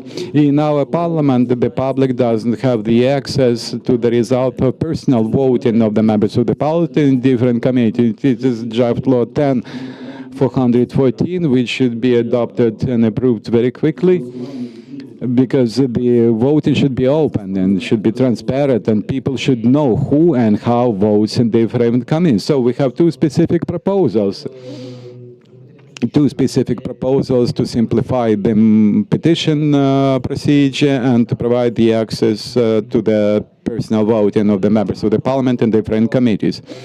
Our colleagues spoke a lot about public consultation, about other mechanisms and the importance of the issue of democratic processes for the society. Our colleagues also discussed the different aspects of the work of the journalists working in the parliament and outside the parliament. Quite a lot of things were said about Mr. Sadorenko and website of Верховна Rada of Ukraine, and let's thank all the members of our panel discussion, because some of the issues that were clarified, that were discussed, can be also discussed outside this hall. Mr. Richishin, Ms. Katerina Kabern, and Mr. Alexander Sarjan were with us. Let's applaud them. And esteemed colleagues, and let's move to the second part of our meeting. Is parliamentary diplomacy, and without any break, I would like to give the floor to our next team of participants of the panel. We will have Ms. Ivana Klimpush-Tsintsadze, chairwoman of the Committee on Ukraine's Integration into the European Union, Vadim Halaychuk, first deputy chairman of the Верховна Rada Committee, then Mr. Igor Kogut, senior strategic advisor of the USAID Rada Next Generation Program. Let us move with more energy. Mr. Viktor Shlinchak, chairman of the board, the Institute of World Policy, and Mr. Igor Kalushka, head of the board, the Center for Policy and Legal Reform.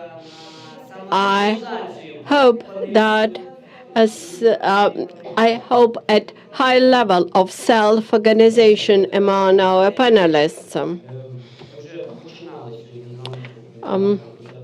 At the beginning of our today's meeting, we mentioned about parliamentary diplomacy, and at the end of the previous panel, we mentioned that the parliament had become more significant place of parliamentary diplomacy than it was before, and now many speeches of our international partners in the parliament are more often they become more visual and they bring fruits. And now we clearly observe that parliaments in other countries became more proactive, trying to make decisions to support Ukraine. And within the first month and year of the full-scale invasion, we had introduced a special newsletter for the parliaments in other countries, where we presented all the information, all the news about what was going on in Ukrainian parliament, and also reports how other countries responded to the full-scale invasion in Ukraine.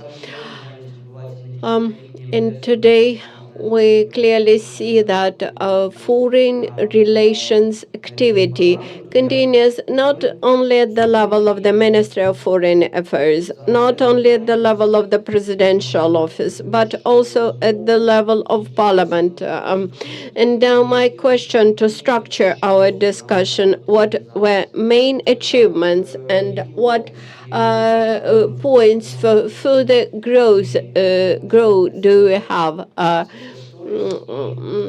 So what success stories we can present today, and what we have improved, what we have to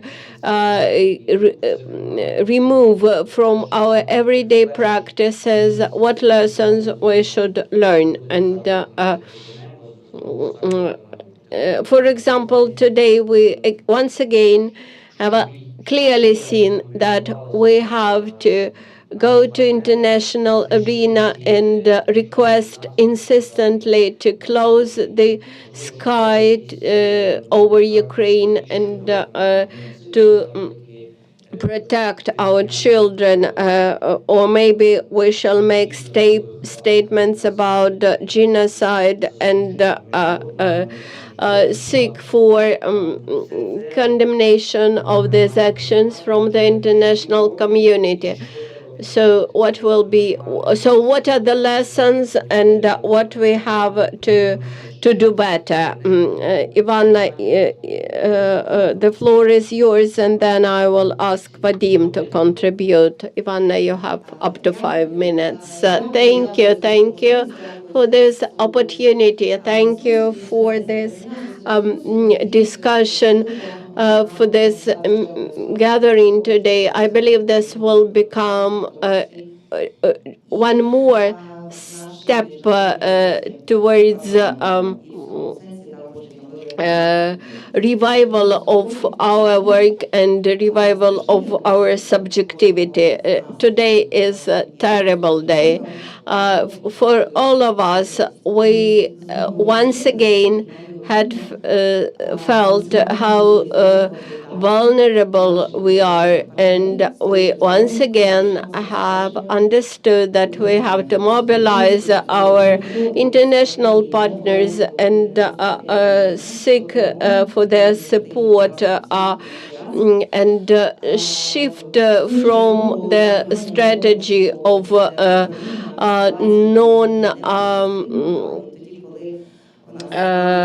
defeat of Ukraine to the strategy win of Ukraine, victory of Ukraine. having witnessed in today's morning this clear air raid attack on the children's hospital, we still do not have a permission to use a foreign weapon to target military targets in the Russian territory. Of course, we have our own homework to do to reach European integration, but at the same time, we look forward and see the post-war recovery, post-war reconstruction needed for Ukraine in after-war perspective. We have almost the destroyed south of Ukraine, and the new reconstruction of it will be needed. And this means that we have to make maximum use of all the international parliamentary assemblies, all the inter-party and intra-party contacts at the international level. We do everything possible and impossible to keep Ukraine present in the attention of the international community. But again, all of us know that today we have a lot of things that distract our partners. There are all sorts of elections in the US, in France, in the UK, in Europe. They all force political forces in those countries to on their own business. We can do this together. We know how to do this together, but realizing all those challenges which I mentioned, and as Artem mentioned, that we in the Parliament act more proactively in the international area and try to promote Ukrainian agenda in different international platforms. But this fact does not suggest that we fully use this necessity. This is not an opportunity. This is a necessity to represent our agenda at the international level. And I mean that a lot of obstacles are created for participation of some MPs in the international events, especially, I mean, MPs from the opposition, when quite often they become subject to a lot of restrictions from the majority in power. When the Speaker of the Parliament is governed by the non-constitutional and unlawful decree of the government about participation of MPs, and creates new and unlawful requirements and restrictions for the MPs from opposition. That is, we were requested to show official invitation from the Speaker of Montenegro Parliament for us to be able to attend the parliamentary session in Montenegro, in very important issue for us. But the Speaker of Montenegro Parliament is pro-Russian, and without that special invitation, that created for us a lot of difficulties. I mean, members of opposition. Till last moment, we were not sure whether we have to book our tickets or not, whether we are planning our trip or not. And actually, we requested for permission to cross the border and attend not a spa resort somewhere on the seashore. It was not a luxury event for us. It was just a very important interparliamentary session. And when as a chairperson of a committee, I receive a request. Please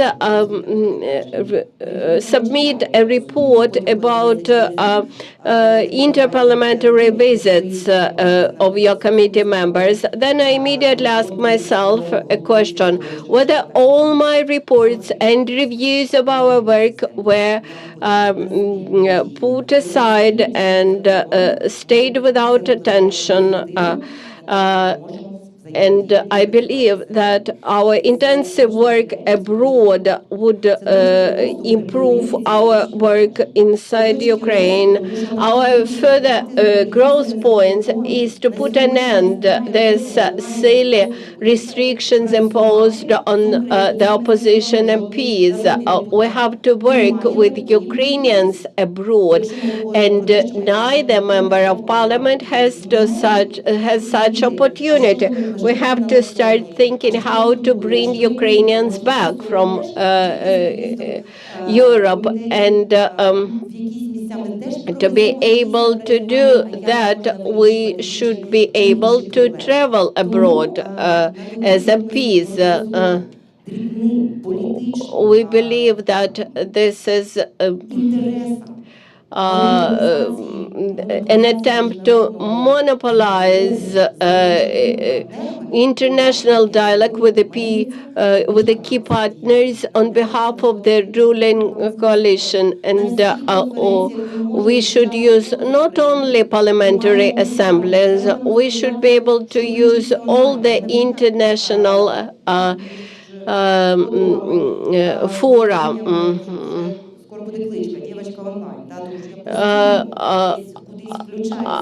I work online all the time, but I should not be an online girl, and other my colleagues. And quite often I hear that Ukraine, at some international assembly, Ukraine was presented by the third as attaché in the Ukrainian embassy instead of MPs. That's why I keep saying that Ukraine should send its professional, capable, quality representatives of Ukraine, even if they are from opposition. And this is absolutely possible. Just one more word. We have heard that we had 40 speeches of international guests in Ukrainian Parliament. We appreciate very much their visits and their speeches. But my comment to the leadership of the Parliament, let us not bring MPs together just to listen to the speech of the guests. If we are going to have a guest today, okay, let us come together. But afterwards, after this speech, we should continue our work of the Parliament. And I'm in Kiev. For me, it's maybe less important. But my colleagues from Kharkiv, from Zaporizhia, should not come to Kiev just on occasion to listen to the speech of a dignified guest from the West. We have to understand who we are and what is our role. Thank you. I'm pleased to give the floor to Vadim Halanchuk first deputy chairman of the Verkhovna Rada of Ukraine. What is your vision of the challenges in terms of parliamentary democracy, specifically keeping in mind the started negotiations on Ukraine's EU accession? And what do you see for your work as a member of parliament, as a deputy chairman of committee? Thank you for this invitation. Thank you for allowing me to speak.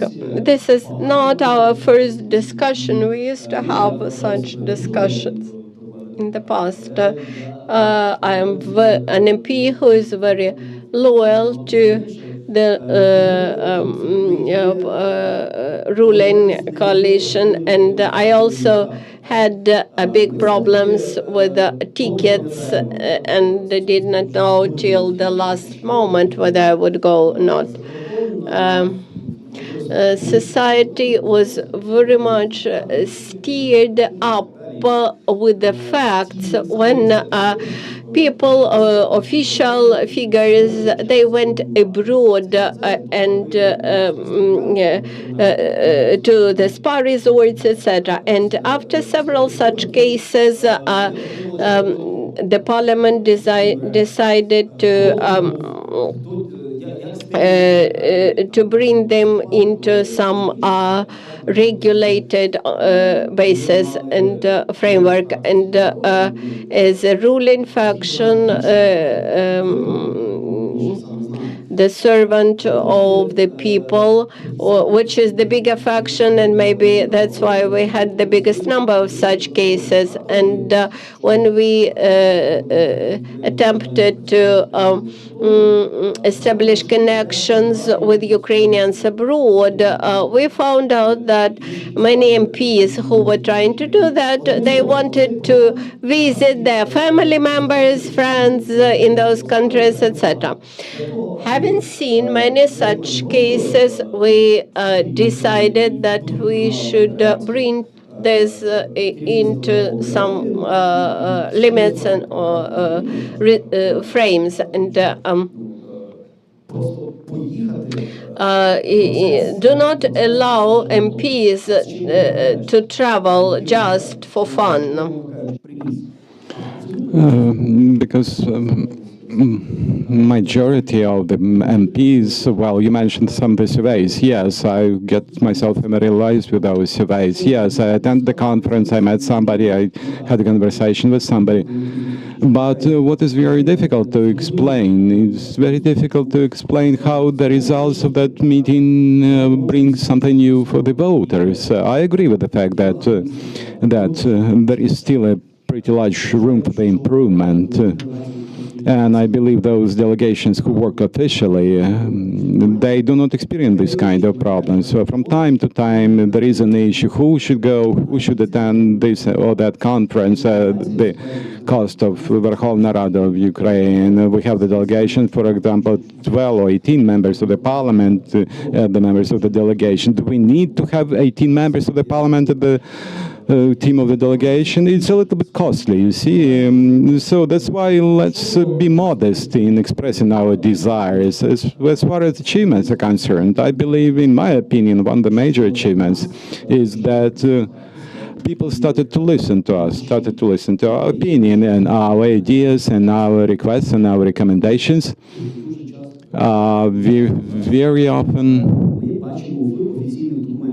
published in official documents.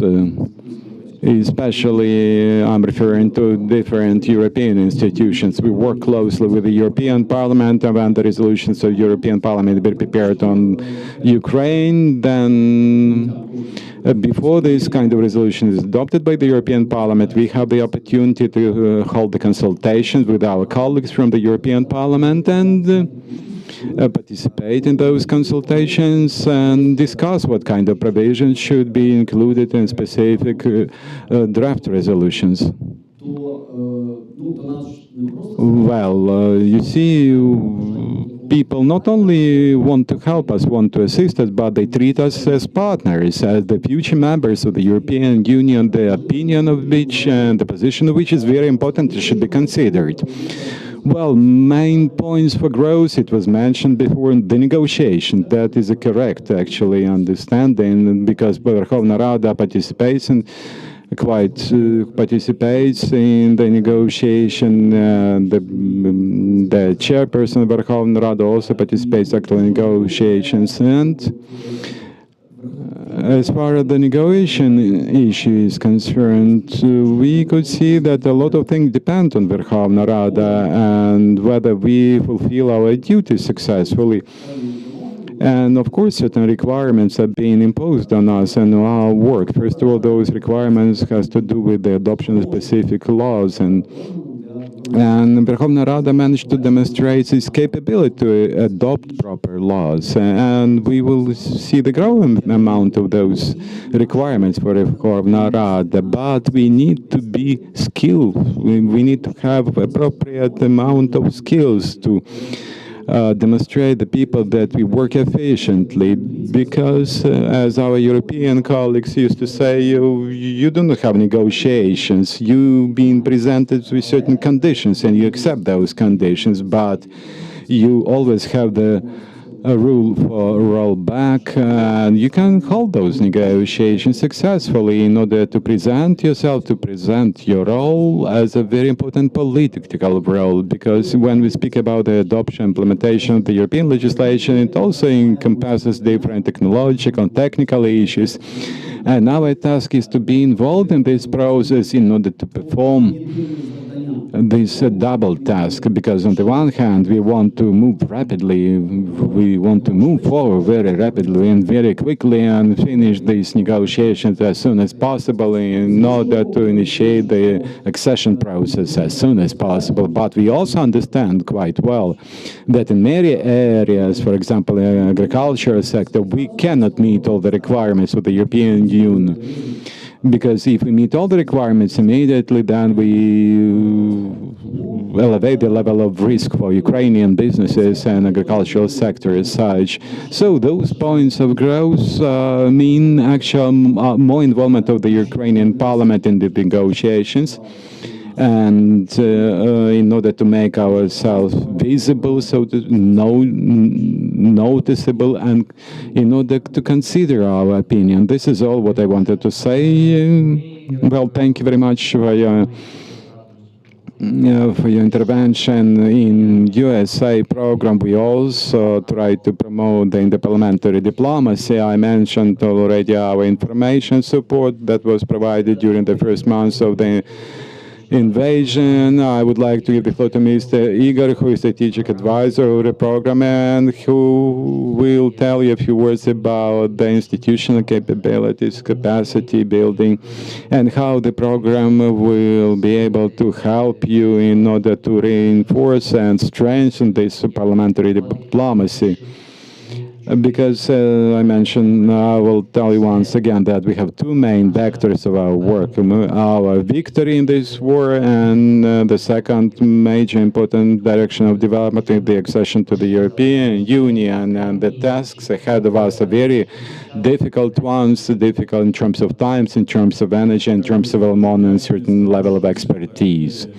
Well, I would like to thank our colleague that joined us on this very dramatic day, because initially we thought that we should postpone this event, but again, our gathering here, demonstration of the fact of our resilience.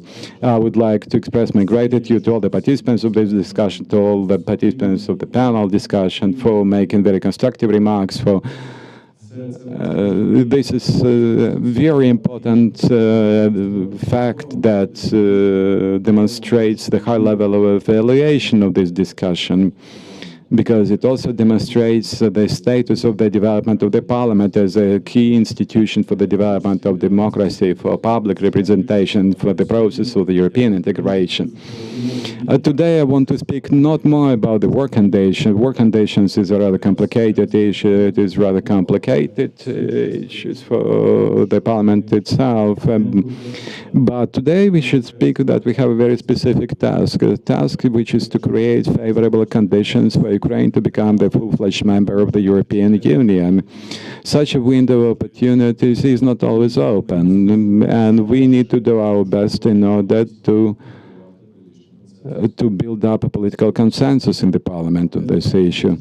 We believe that this process is supported by the society. We want to become a member of the European Union, but believe me that we monitor the developments and the work of the parliament, and it tells us, our monitoring tells us that we need to do more work, we need to do more solid work. The parliament should have better understanding of the task that it should perform, and USA, the next generation program, cannot be very proactive on the issue of European integration, but capacity building in the parliament is very important. So it will make the committees of Верховної Ради and other departments of Верховної Ради, and it will make the political factions more knowledgeable and more skillful in participating in this process. So political consensus plays a very important role. We highly appreciate the fact that Mr. Kornienko is a member of the negotiation team, but we also need to understand that the committee should play a very important role in this process on the basis of the experience of other countries who managed to get their membership in the European Union. The committees should play a very important role. And another dimension which is very important for us, Chairperson Verkhovna spoke about this recently, that every committee of the Verkhovna Rada should be committee on Euro integration. Quite a lot of people today mentioned about the model committee. But we need to understand, remember one thing, that negotiation process means the constant dialogue between the society, between the MPs and stakeholders, with businesses, with public society, and with civil society. And I believe that the committees of the parliament should perform the function of creating the platform for interaction, for constant dialogue with this civil society, with the stakeholders at the stage of negotiations. And another important issue here, we speak a lot and we speak constantly as the observer, as the assistance team. Another important issue is to use the experience of other countries in creating the monitoring instrument over the negotiation process. What that means? It means that we have negotiation team, we have the necessary level of authority to participate in this process, but every MP should understand the proper direction of negotiations, all risks in the course of negotiations, all hurdles in the negotiations, and to be able, on the basis of his mandate, to help to create a common understanding of the general picture.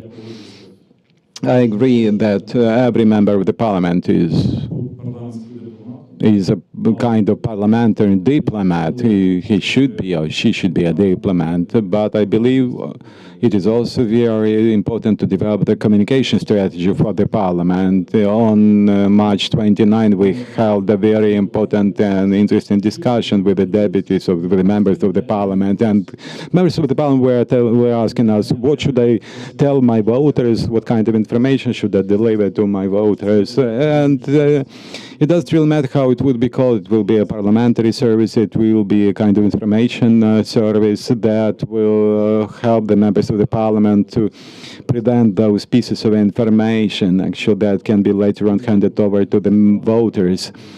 It was mentioned the agricultural policy, agriculture as such. It was mentioned what areas are more difficult, what areas are more easier for us. I'm not speaking about any directives, but I understand that certain messages should be made accessible for every member of the parliament who is a participant of the negotiation team, in order for him or for her to be able to disperse this knowledge and properly present his position. And diplomacy, finally. We understand that this format has a huge potential. It was mentioned already at the very beginning that at the beginning of this large-scale war, the issue was raised, where are our friendship groups? The friendship groups should be reinforced, especially friendship group without reliable partners. And fortunately, in some of the cases, the Parliament managed to achieve certain progress in terms of the work of those friendship groups. Mr. Schäfer, who is the co-chair of the friendship group with German Bundestag. These are just a few examples, but we believe the potential of those friendship groups should be reinforced and their work should be reconsidered. And we should act as communicators. We should deliver the information about the advantages of Ukraine's economy in the process of negotiations and through other channels of information, including the friendship groups. With Mr. Vadim, we spoke a lot about parliamentary committees and associations, how their work will be structured in the future. In terms of diplomacy, in terms of support of the parliamentary diplomacy, we are ready to support this kind of a joint work with the European Parliament, with the European colleagues. But this year, this RADA program provides us with an opportunity to establish more interaction with parliamentary factions in Verkhovna Rada and with the groups in the European Parliament. It plays a very important role in order to exchange the information, in order to gain more experience of communicating with the voters. Of course, the work of the leadership of Verkhovna Rada, participation, the negotiation is also means the diplomacy. But you should remember that Parliament is not a travel agency. It requires more systematic approach. That is why I would like to get more information from you about our strategy, about the participation of the Parliament in different formats. In the format of friendship groups, in the format of interaction with the European Parliament, in terms of what we will get from this interaction. Because I agree with Mr. Ivan that a lot of things are being written down, are being published. It was mentioned with the trips of the members of the Parliament to other countries. One of the leaders told us, you support us on this issue, yeah? That you should some restrictions on the business trips.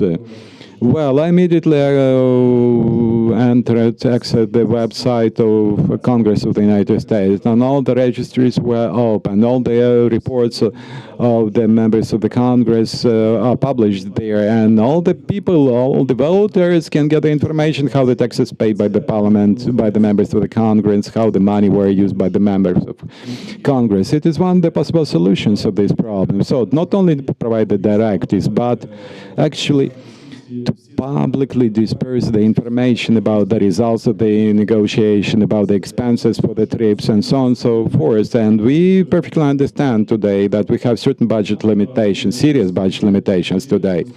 And we need to find the opportunity to demonstrate how much money we have available and how much money is needed in order to support this parliamentary diplomacy.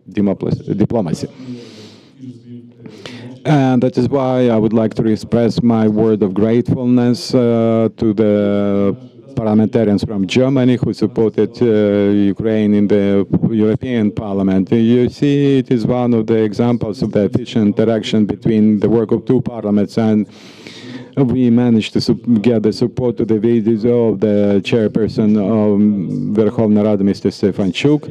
And very serious decision was made during his visit. But all Europe, all the parliaments of the European Union can see how well structured the work between different parliaments exists. And this is also the element of consensus, which is also very much needed in order to defend the interests of our country. As far as future generation program, we are ready to develop the systematic approach to parliamentary diplomacy. We are ready to provide more work to develop the different educational programs, and members of the Parliament of Ukraine should definitely receive additional knowledge and have better understanding how the Parliament works, and the Secretariat of Verkhovna Rada should also do its part of the job in order to provide the information about the work of other parliaments with Italy, with Croatia, with Austria, and to exchange this information with those parliaments, exchange the information, exchange the experience in the areas of communication, So we have the opportunities available, we have the possibilities available, and the last thing that I would like to mention, we can support this process. The process of parliamentary diplomacy and the participation of the parliament in negotiations, but we should remember that this is the prism of increasing the capacity of resilience.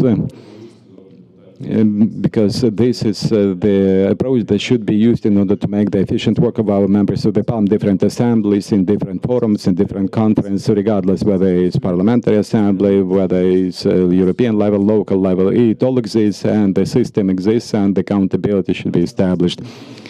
And it will provide us not only with more energy, but with more motivation in order to support this process. Thank you very much. Thank you very much for your remarks. And let's move to the next topic, Civil Society Analytical Centers. Victor Shamchilak, Director of the Institute of World Politics. Your organization is developing a lot of international projects, and you've been working in a lot of international projects. So what is your opinion as an expert at the public participant? What do you think about the role of parliamentary diplomacy? What should be reinforced? What should be improved? What should be synchronized? What should be changed for the better? Where the synergy should be introduced? Or probably you can see there are some things that should be updated or modernized, upgraded current mechanism.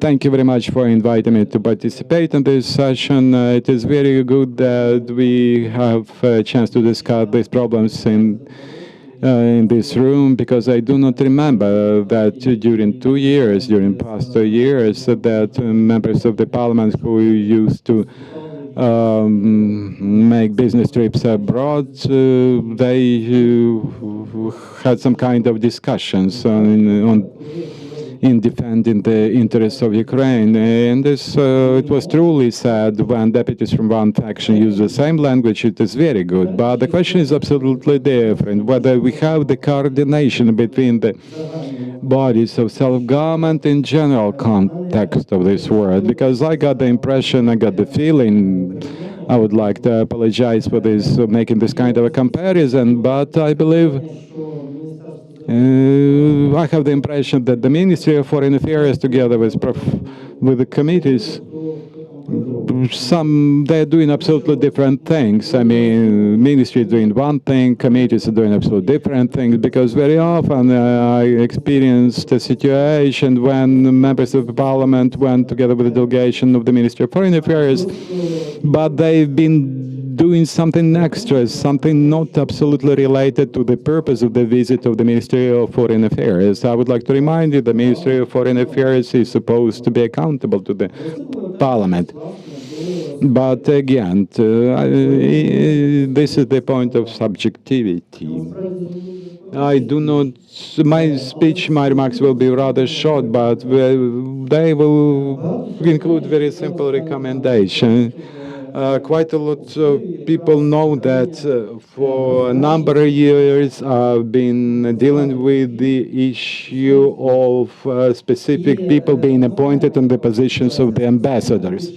We all know our situation with the ambassadors. There are around 20 countries where the position of ambassador of Ukraine is vacant, and nothing is done. Unfortunately, we do not have the procedure like in the United States, when an ambassador is nominated by the president. He then has to be approved by the Congress of the United States, then becomes a subject of different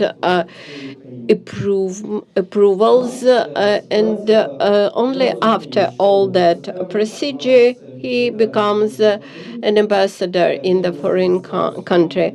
I understand that in Ukraine we have different procedure.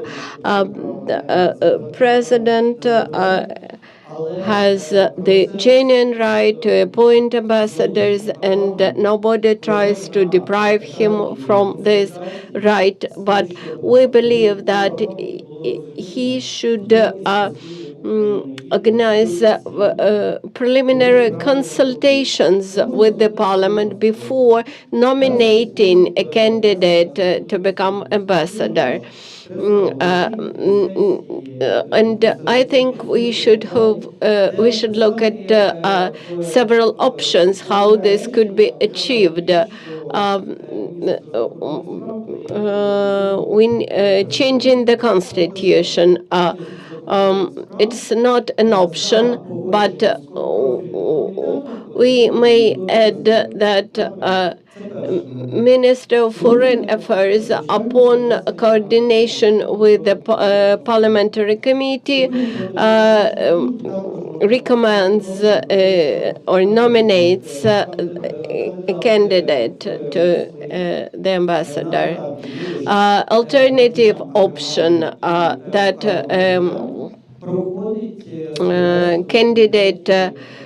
candidates to ambassadors before getting an agreement and final appointment by the president should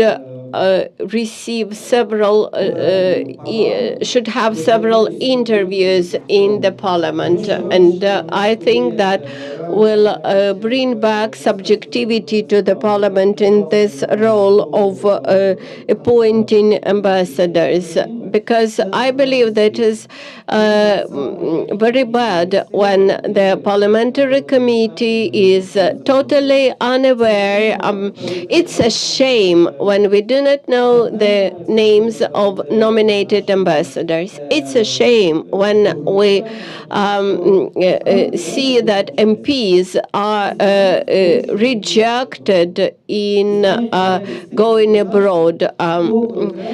Let us be frank. We all know those MPs who truly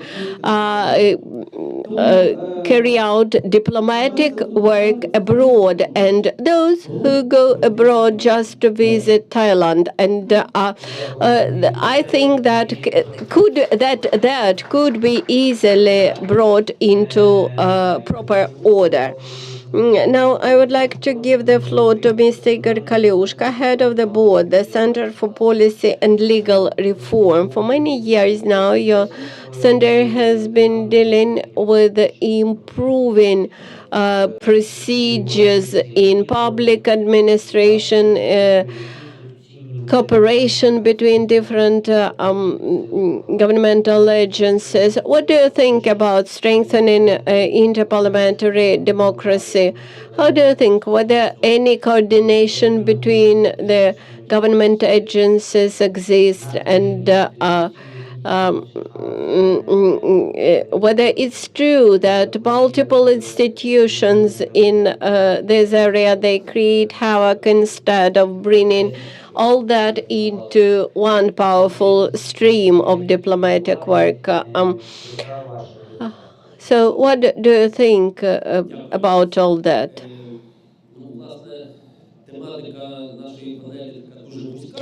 Actually, the topic for discussion in our panel is a bit narrow. I would like to offer you more broad discussion, but I have to stay polite. I would like to contribute to discussion about parliamentarism in Ukraine, in the role of parliament in public administration in our country, about coordination of work between the parliament and the government.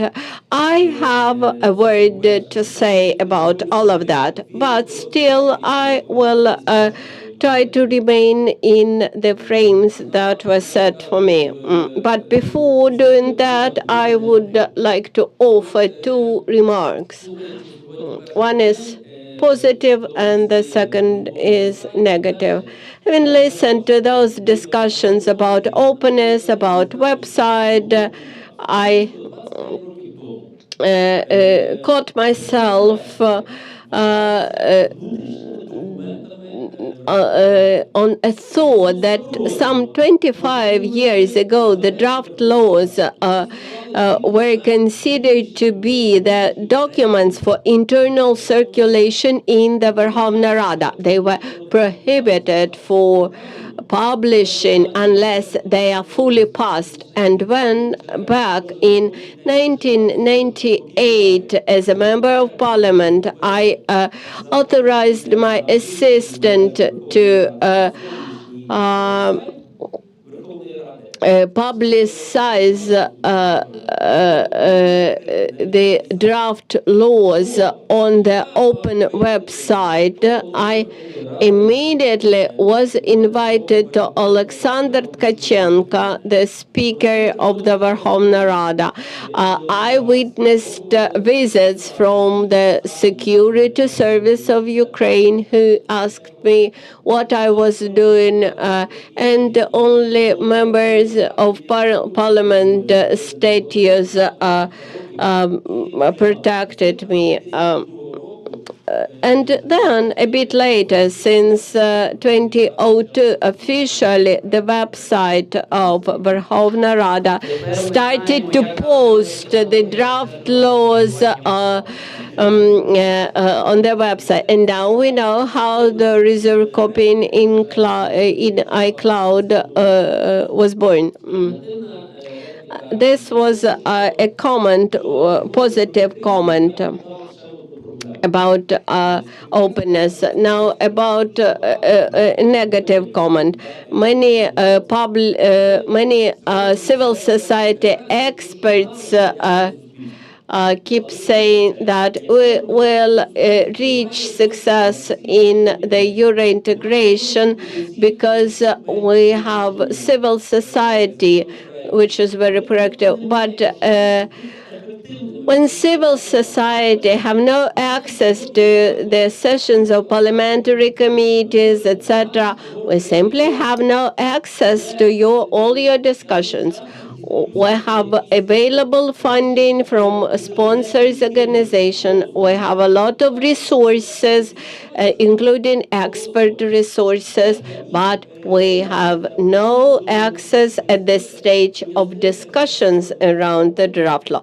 And in this situation, I'm unable to warn MPs about some shortcomings or loopholes in the draft law. That is what we haven't heard today during the openness session. Openness of the parliament, it doesn't mean only openness for the journalists. This is an openness for the civil society experts. This is openness for NGOs and think tanks as think tank experts.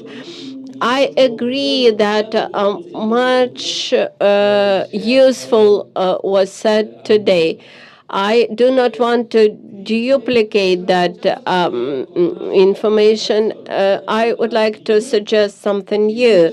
All of you know that aggressor is raging a war against us, and that war is based on the invented false ideology, invented false, distorted system of views. They keep saying that they have 100,000 years of their developed statehood, although they were formed and established as a nation in 14th century. Just imagine a foreigner who reads about Ukrainian war and about all that lie, and that's natural that they ask question.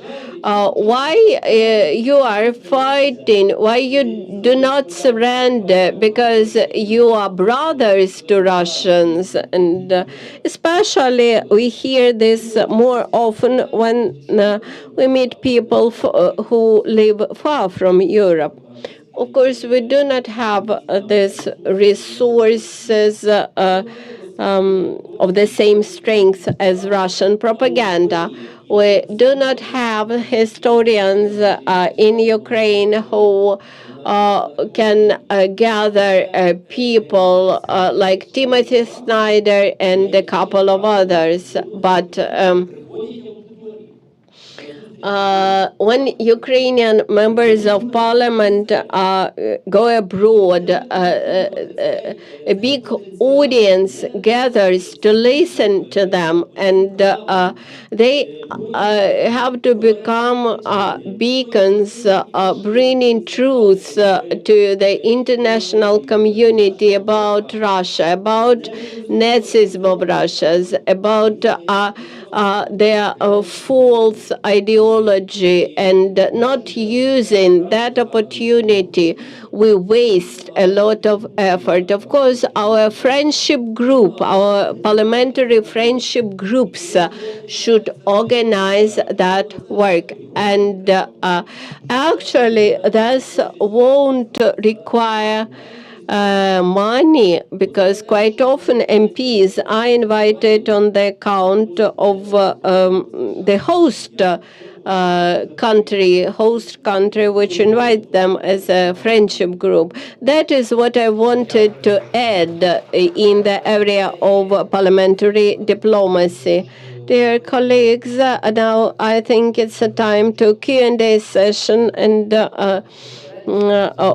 please do not forget to present yourself, to mention your name, and then ask your question. I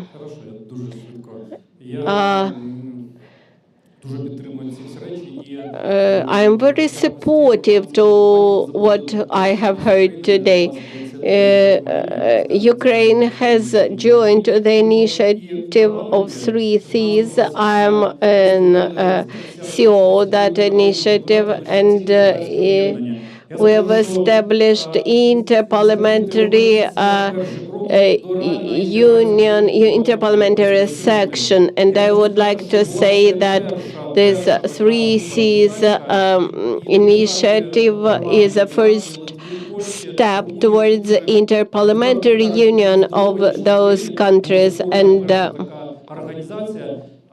members of the Lithuanian, Polish parliament, they were surprised that Ukraine has established such a group, and we can promote this initiative. We would like to bring together academics, members of parliament,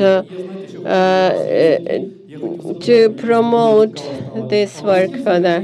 And I have a question, whether we have any joint documents signed between the Parliament of Ukraine and the Parliament of the United States. Documents about what?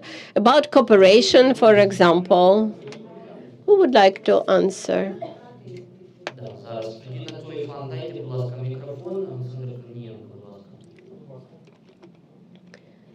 The mic goes to Alexander Korniyenko. I will immediately answer to your question. The Congress do not have such practice of signing such documents with other parliaments, but we have a similar document about cooperation with the Parliament of the European Union. We have several caucuses with the United States, but not an agreement. Thank you for all your feedback. As to the petitions, it's more technical issues about the openness of the committees, about the openness reflected in draft laws.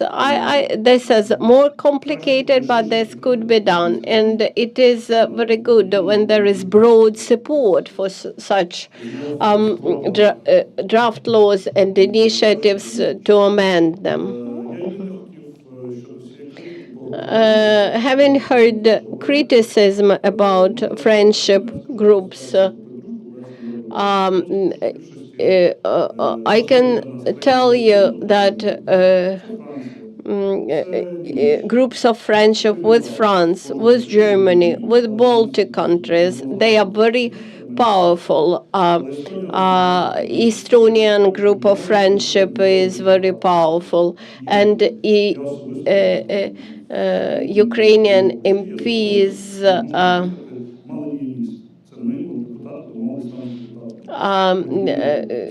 can go there, and our cooperation is very fruitful. Of course, we have several issues in Slovakia now with the change of government. In Romania, we changed the membership of the friendship group with Romania, and the current group is very proactive. When we speak about relations with the UK, then they said actually the Parliament as a whole, which cooperates with them, and our cooperation with British MPs is very proactive.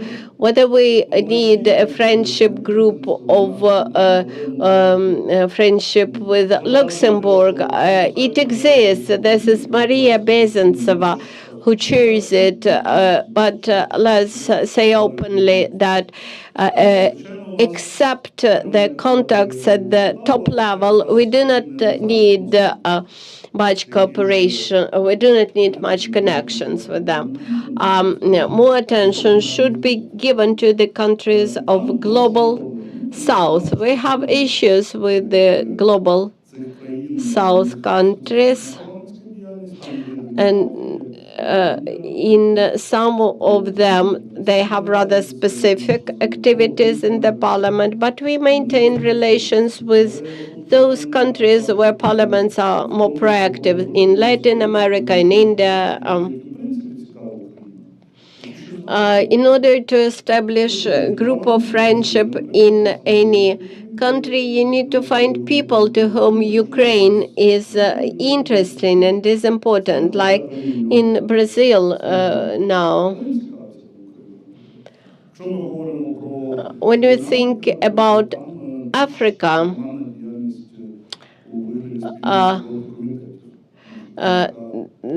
their approach is slightly different. They do not have groups of friendship or friendship groups. They try to cooperate at the level of parliamentary committees. And Mr. Areshka organizes several meetings of committees with African countries, and recently with the Reichstag in Germany, we came to agreement to organize triple-sided groups with African countries. They have good, Germany have good partners there. They are absolutely capable to organize them, to bring them together, and support our cooperation with African countries together with Germany. So I disagree that everything is so bad. Something is bad, something is good. About the delegations, I would like to get back with what I started. We normally elect some members of the parliament, so we need to rethink the format of the delegation structure, because right now the delegations always lack a lot of knowledgeable people. I'm not trying to change the agenda, but I normally express my position on this issue all the time. That is why I believe we need to discuss this issue once again, a kind of exclusions for specific delegations. Delegation that we send to OSCE, to other European institutions, because we have a lot of requests to be included in the delegation. That has been like this for 20 years, and then until Ukraine is not a member of the European Union, another alternative was to work in the level of the Council of Europe. It will mean like additional mark for your work as a member of the parliament, but right now we can see that we have a lot of powerful individuals sitting there. They are very active. they've taken, so to speak, all the seats available, and then the president told me, let's do it a little bit differently, not like this, but like that, because we have already lots of other people there, but the other delegations may suffer from this. Oh, we need to have additional round of negotiations with them. For example, to change their requirements. For example, if from IPU you don't have the requirement to have a permanent delegation. So it means that every time the delegation can be reformed on the temporary basis. So of course we have kind of a core of the people who go there all the time, like Lesya Vasilenko and some others. But again, the question here is whether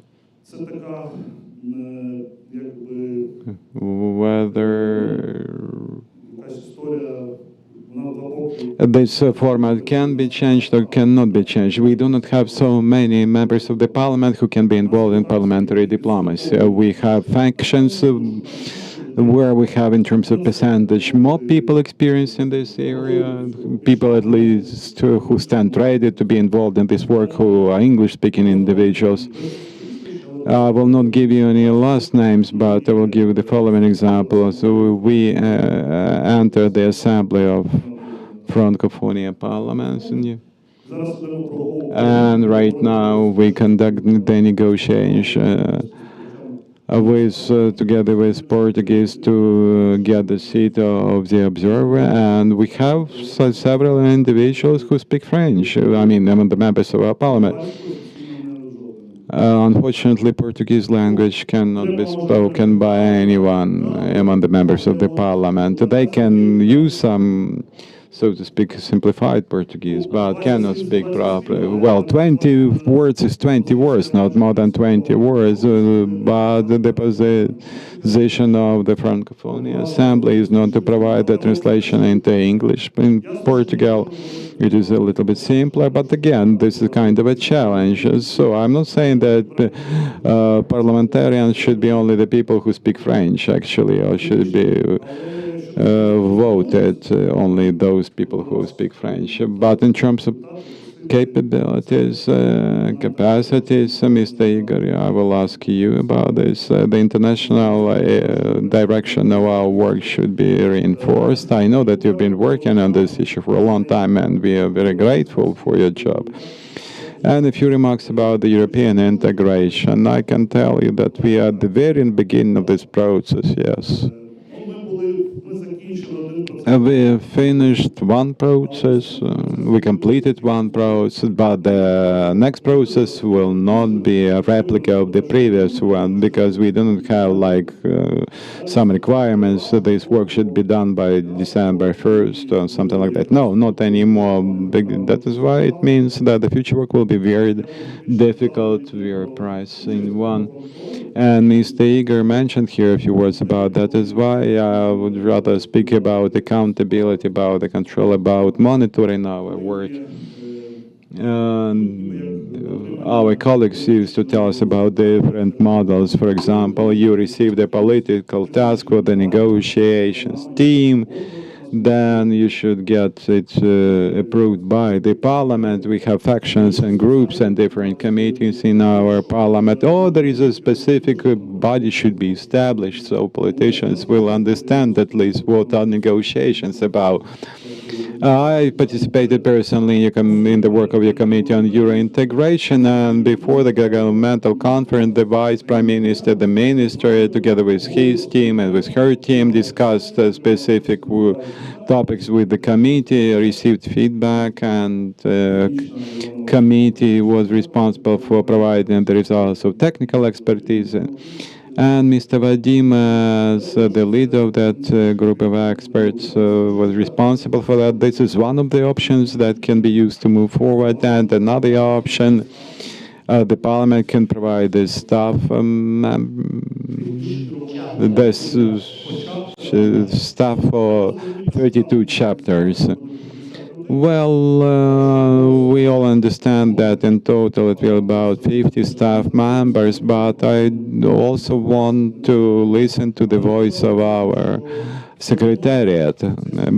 but you need to understand that then, at least when it is provided to us, it was said by Mr. Vadim, we will politically agree on some kind of transition period. We will make a decision on some additional finding for the reforms, but again, all this will get back to the parliament, and parliament and the political body should make a political decision. And in this area, we will face a huge challenge on how to communicate properly the accession process, how to disseminate this information among the people, and it should be started with the members of the parliament. I understand it should not be started with the very beginning, but anyway, this kind of work requires a lot of job to be done, and we need to increase the level of knowledgeability inside the parliament and among the parliamentarians, because every day we receive a lot of new information, a lot of updated information. Most of this information will be very much useful for the politicians. And that is why these kind of challenges, these kind of tasks we have right now, and I believe that in front of us we will face a very difficult part of the summer season and autumn season. And unfortunately, if situations remain like it was today, then we will have a lot of things to speak about during the Parliamentary Assembly in October. And again, about compensation mechanism, tribunal, but again, I think we will will be raising issues, provide us more protection, provide us with the more assistance, so on and so forth. Thank you very much for organizing this kind of event, which happened to be very useful and very diverse in terms of discussion issues. Please give me the microphone, please. Mr. Maxim, please. Maxim Latsiba, Ukrainian Independent Center of Political Studies, Political Research. I will continue this issue as far as in terms of the involvement of civil organizations, in terms of the involvement of the citizens. So I can see here at least 4 or 3 heads of different parliamentary committees. So first question, do you believe that these kind of standards can be introduced starting from the next week in the Parliament of Ukraine? First, publish the daily agenda of the committees without any numbers. You shouldn't say that on, for example, July 12 at 5 o'clock. Just draft the agenda, publish the agenda in order for us to get ready, to get prepared, and to offer, to ask some questions. Some of the committees are doing like this, but not many, not the majority of the Mr. Kalchenko, the head of the committee on the agenda issues, probably you will give us some information how it could be done to be introduced in technical agenda or just in the law on the committees. And the second thing, to approve the decision on making public the results of the vote in the committees of Verkhovna Rada, and that information should be made available and accessible on the website of Verkhovna Rada. As far as the local bodies of self-government, this is already in place. This information is accessible. And the third thing, to renew, to restore the work of the experts council in different committees. Some of the committees have this experts council, but this kind of practice should be widely spread among all the committees. So you cannot actually regulate the work of the experts aside, but Mr. Sergei Kalchenko maybe will be able to tell me whether it could be introduced as a standard of the work of Verkhovna Rada. If, in my case, I would propose to include this as a standard. And the last thing, public consultation. And Mr. Kornienko, I would like to express my gratitude for taking the role of the leader in this process, but we still have some homework to be done on the side of the parliament, because right now the discussion of the draft law is not the obligatory. Well, again, we used to say that this is not the obligation, this is only the right. That is why my proposal is to do the amendments on public consultations and make it in kind of obligatory provisions. So, for example, e-consultation, the website of Verkhovna Rada, and maybe Sergei Kalchenko will tell us where it's better to be introduced in the agenda of Verkhovna Rada or in the law on the members of the parliament. Okay, I took a note of what you said. Thank you. Okay, thank you very much. I have a very small comment to make and then very specific proposal. A comment on Mr. Shlichak. Mr. Shlichak, I would like to add a few words to what you already said. When we were working on the law on diplomatic service of Ukraine, at that time the Minister of Foreign Affairs was categorically against of any kind of format of the work at the level of the parliament with the candidate about the position of ambassador. But when that former minister became the member of the parliament, he submitted the proposals on making this obligatory. So it's not an issue of parliamentary interaction between the parliament and the executive bodies of powers. I mean, actually, the professional diplomats. And my specific proposals, esteemed Mr. Moderator, it was heard here that some people just travel to Bali or to some resorts in different countries. Yeah, I can make a list of those countries. But the other members of the parliament work in reality. You know what the way out is? A diversification of parliamentary activities and committees activity.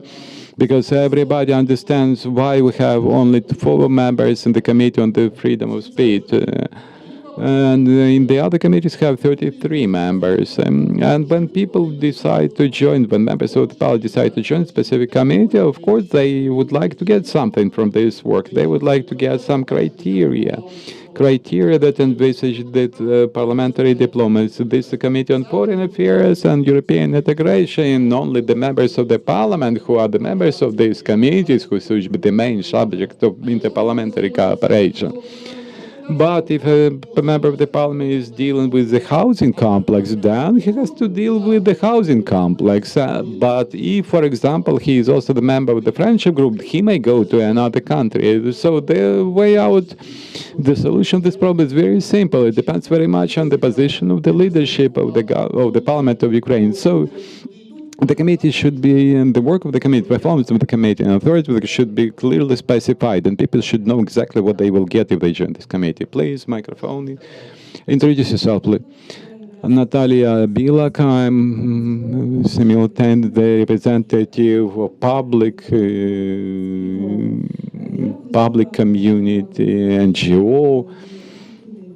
And that is why I would like to express my gratitude for holding this very knowledgeable event. And I would like to correct a few words from the previous speaker. Not only the creation of expert councils, but renew the practices of specific consultative advisory bodies. We had such a practice before the invasion, before the war. Under the chairperson of Verkhovna Rada, the Scientific Public Council was established, but then it stopped functioning. That is why I believe it would be quite good if we renew these practices and open contests for the selection of the candidates, and that will provide more synergy for the work of the members of the parliament with the public, and that will allow us to provide more information to the citizens of Ukraine what is the work of the parliament of Ukraine is, and that will bring closer our process in integration in the European Union. We have 3 more hands, and we have from the audience, and 2 panel members would like to make a couple of comments. So, okay, please. Well, I represent here the vision of Ukraine 2030, which means reforms and the recovery of social humanitarian area. This project is a rather big one, large-scale one. Mr. Korniyenko, he visited the, so to speak, the finalization stage of the project, but I would like to support, first of all, one thing, the proposals, specific proposals through the RADA program on a large-scale basis. We should ensure the efficient dialogue between parliamentary committees and parliamentarians with NGOs, and especially with the experts organizations. It should be done on the regular basis. What Igor Kalushko proposed, I also support. in terms how to include in the trip of the members of the parliament, representatives of public society who speak different languages or who travel right now to the United States independently in order to provide the explanation to all those foreign colleagues about the cultural policy of Ukraine, about Ukraine's mentality, and so on and so forth. And the final thing, what I want to mention, just to continue the work that was initiated, we need to hold something similar to this event. I mean, dedicated to the topic of the war in Ukraine, to tell people more, to discuss what is going on in the army, how the mobilization is conducted, why the law on mobilization was delayed. But we have a lot of problems in these areas, how brigades are being composed, and so on and so forth. I understand it has to deal more with the interaction between the bodies of power, but again, it is also the issue of the parliamentary control, and the role of the public is very important here. We need to engage more representatives of the public here. Some people who do not defend our independence on the front lines, and it is very important for us in order to discuss again the international diplomacy about the public society and about the civil society. And it will help us to mobilize the society both in economic terms and military terms inside Ukraine. It is very important issue right now. Okay, thank you. Then Oksana Prodan, then Mr. Pavlo, and we will... Okay, thank you very much. I would like to make use of this opportunity and continue the list initiated by Mr. Maxim Latsib, Andrei Bystritsky, to Mr. Alexander Kinkenko. Recently, not all the committees were working badly, not all the committees were publicly so knowledgeable. We have a lot of work being done outside the parliament by the members of the parliament and the executive bodies of powers, and then the draft laws are also being discussed in those bodies of government, and it is not reflected in the work of those committees. So don't you think that public work of the members of the committee should be made more active, should be made more public, so the members of the parliament will be able to work both in the profile committees and inside the parliament, because it means that the institutional development of the parliament is very important when you have members of the... So you mean your question is being transformed into the proposal, right? Okay, thank you. Then Mr. Pavlo, one more question, please. In my opinion, the more foreign visits we have, the better it is. I think these are parliaments who vote for the allocation of money and military equipment and etc. And we all know that as of today, almost half of our budget expenses for the social sphere is funded by our partners. And in order to empower them to vote for that, we have to send our messengers, our delegations. I can remind you that some time ago we had a meeting dedicated to IDPs, and we gained the presence of the U.S. public figures, European public figures, etc. And it proved to be very successful. And unfortunately, we cannot give the floor to NGOs, to think tanks, to civil society organizations during plenary meetings, but we can organize such meetings and discussions dedicated to problems of IDPs, of Ukrainian refugees in Europe, with involvement of many sides, it becomes very productive. Thank you. I would like to express my gratitude for invitation, and I support what Mr. Bystrzycki and what Ms. Prodan has said, and I support their recommendations. And I would like to add, I was a member of Parliament of the first, second, and third convocations, and we can offer much as to the interparliamentary diplomacy. And recently, I attended an assembly of the MPs of previous convocation, which was dedicated to the 75th anniversary of the Council of Europe. I would like to use this opportunity and suggest that we can make a big contribution to your interparliamentary work as MPs of the previous convocation and contribute to the expert work. And we have resources for that. We have previous MPs who are now experts, consultants, and work in the academic community. In my opinion, that might be very useful for your everyday work. Thank you for this suggestion.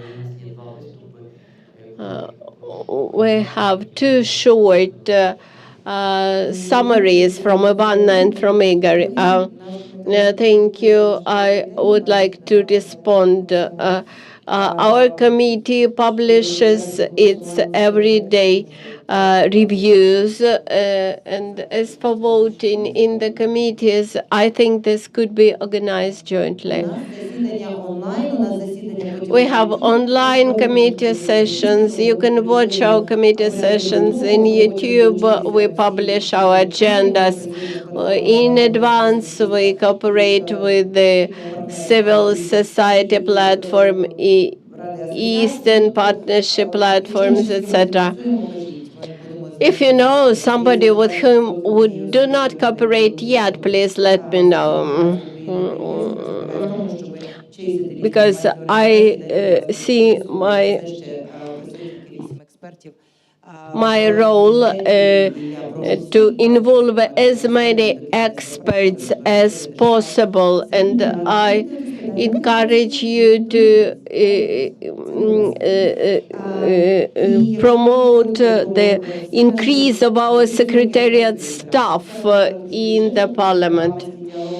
As for the European integration, today we discussed interparliamentary dialogue, but when it comes to European integration, this is about parliamentary oversight. I'm a bit skeptical about the work of interparliamentary groups. I think we should strengthen our cooperation with the government instead. This is about participation of MPs in making of political decisions. When MPs are approached 2 weeks before the peace summit, just 2 weeks, and we are invited to contribute, it's too late. This won't work like this. From the moment when the peace summit was projected, there was enough time to invite us to the dialogue, to bring us together, and to request for our assistance. we are able to advise about risks, about positive achievements, and this would make you more efficient at the international arena. This is about proactive foreign policy, not only upon request, not only upon invitation, but proactive. Next week, there will be a convocation of the new European Parliament celebration, and we are not allowed to attend. Why? Okay, I won't say why, but I think this is a right moment when we should be present in the European Parliament of new convocation and present our point of view, not to wait till September. Till September, when they will have their agenda shaped. I think that we have up 3-5 MPs who are capable to go there and to reach good results. Of course, Igor is right when he says that budgets and reports should be published on our website. We worked much and requested the leadership of Верховна Рада to explain to us how many MPs how many MPs and how many secretariat staff members traveled abroad from beginning of the full-scale invasion. Until now, they use all the pretexts not to disclose this information to us. And when we see some Excel files with numbers and we have mentioned that we traveled a lot, and it is not mentioned that the majority of those trips were on the account of hosting country. Now, about Rada TV channel. Today, Detector Media has said that within 2 and more years of the United TV Marathon, there were no European Solidarity faction shown on this marathon, and despite the fact that there is Rada TV channel as a contributor to that national unity marathon. Igor, the floor is yours. I fully agree that all those statements are very important, and there is broad public that should know all that.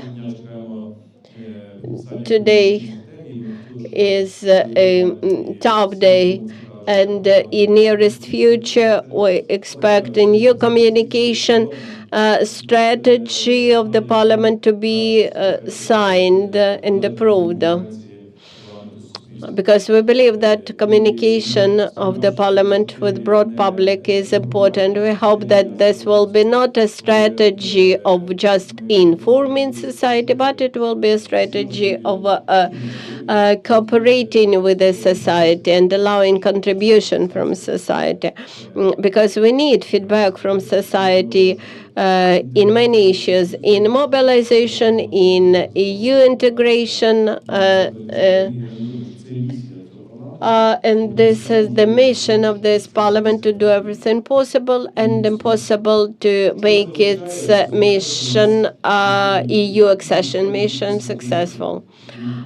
Today we have several tools which we have to harmonize between themselves and to master how to use those tools efficiently. And with the help of friendship group, sectoral committees,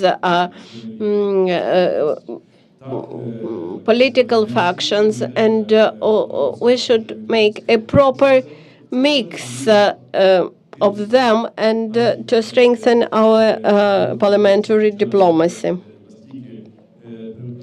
We have several committee secretariats, leaders who are very proactive,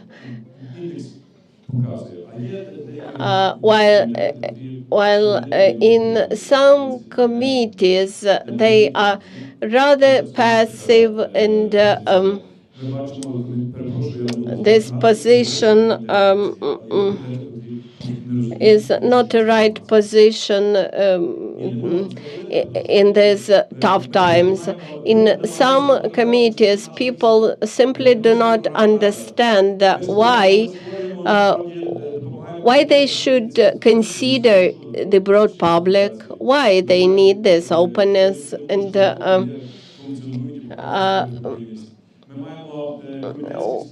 we have committee hearings, we have cooperation between committees, we have joint inter-committee hearings, and this requires a proactive approach. The same is true about parliamentary diplomacy. Many MPs, excuse me, please, many heads of the Верховна Рада secretariat units and apparatus, they still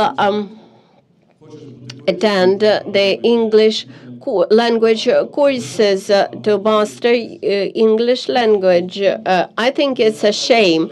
We should select them based on their command in English. And speaking about parliamentary diplomacy, today we mentioned heads of states who addressed the Ukrainian parliament, and perhaps it was a mission of the Parliament of Ukraine to provide official translation of all those delegations. All the official, all the delegations that attended the parliament and had a speaker of Верховна Рада attended Japan on the account of the Верховна Рада. And today the speaker will speak to the representatives of think tanks, universities. He will address to 80 people and share the experience, this unique experience when during the war, under war conditions, Ukrainian parliament increases its openness and preserves its democratic nature, and that we stand for democratic principles. I would like to thank you. I would like to thank everybody for this frankly and open atmosphere, for your true involvement. Thank you for preserving your focus of attention. We have exhausted our time and even extended it over 9 minutes. We spoke openly, we spoke frankly, and we all are united with the public interest. And unless we are interested in the public good, we stay united and develop the strategy of the victory. Let's work further in our roles, and our Rada next generation is keen to support your work. We are people who work with the Parliament, and for the democracy. We will continue this work. This week we will discuss our further plans to this, together with the apparatus. Gratitude to the Верховна Рада apparatus. And we are grateful to all who contributed to today's meeting and for all that you were. Glory to Ukraine. Glory to heroes.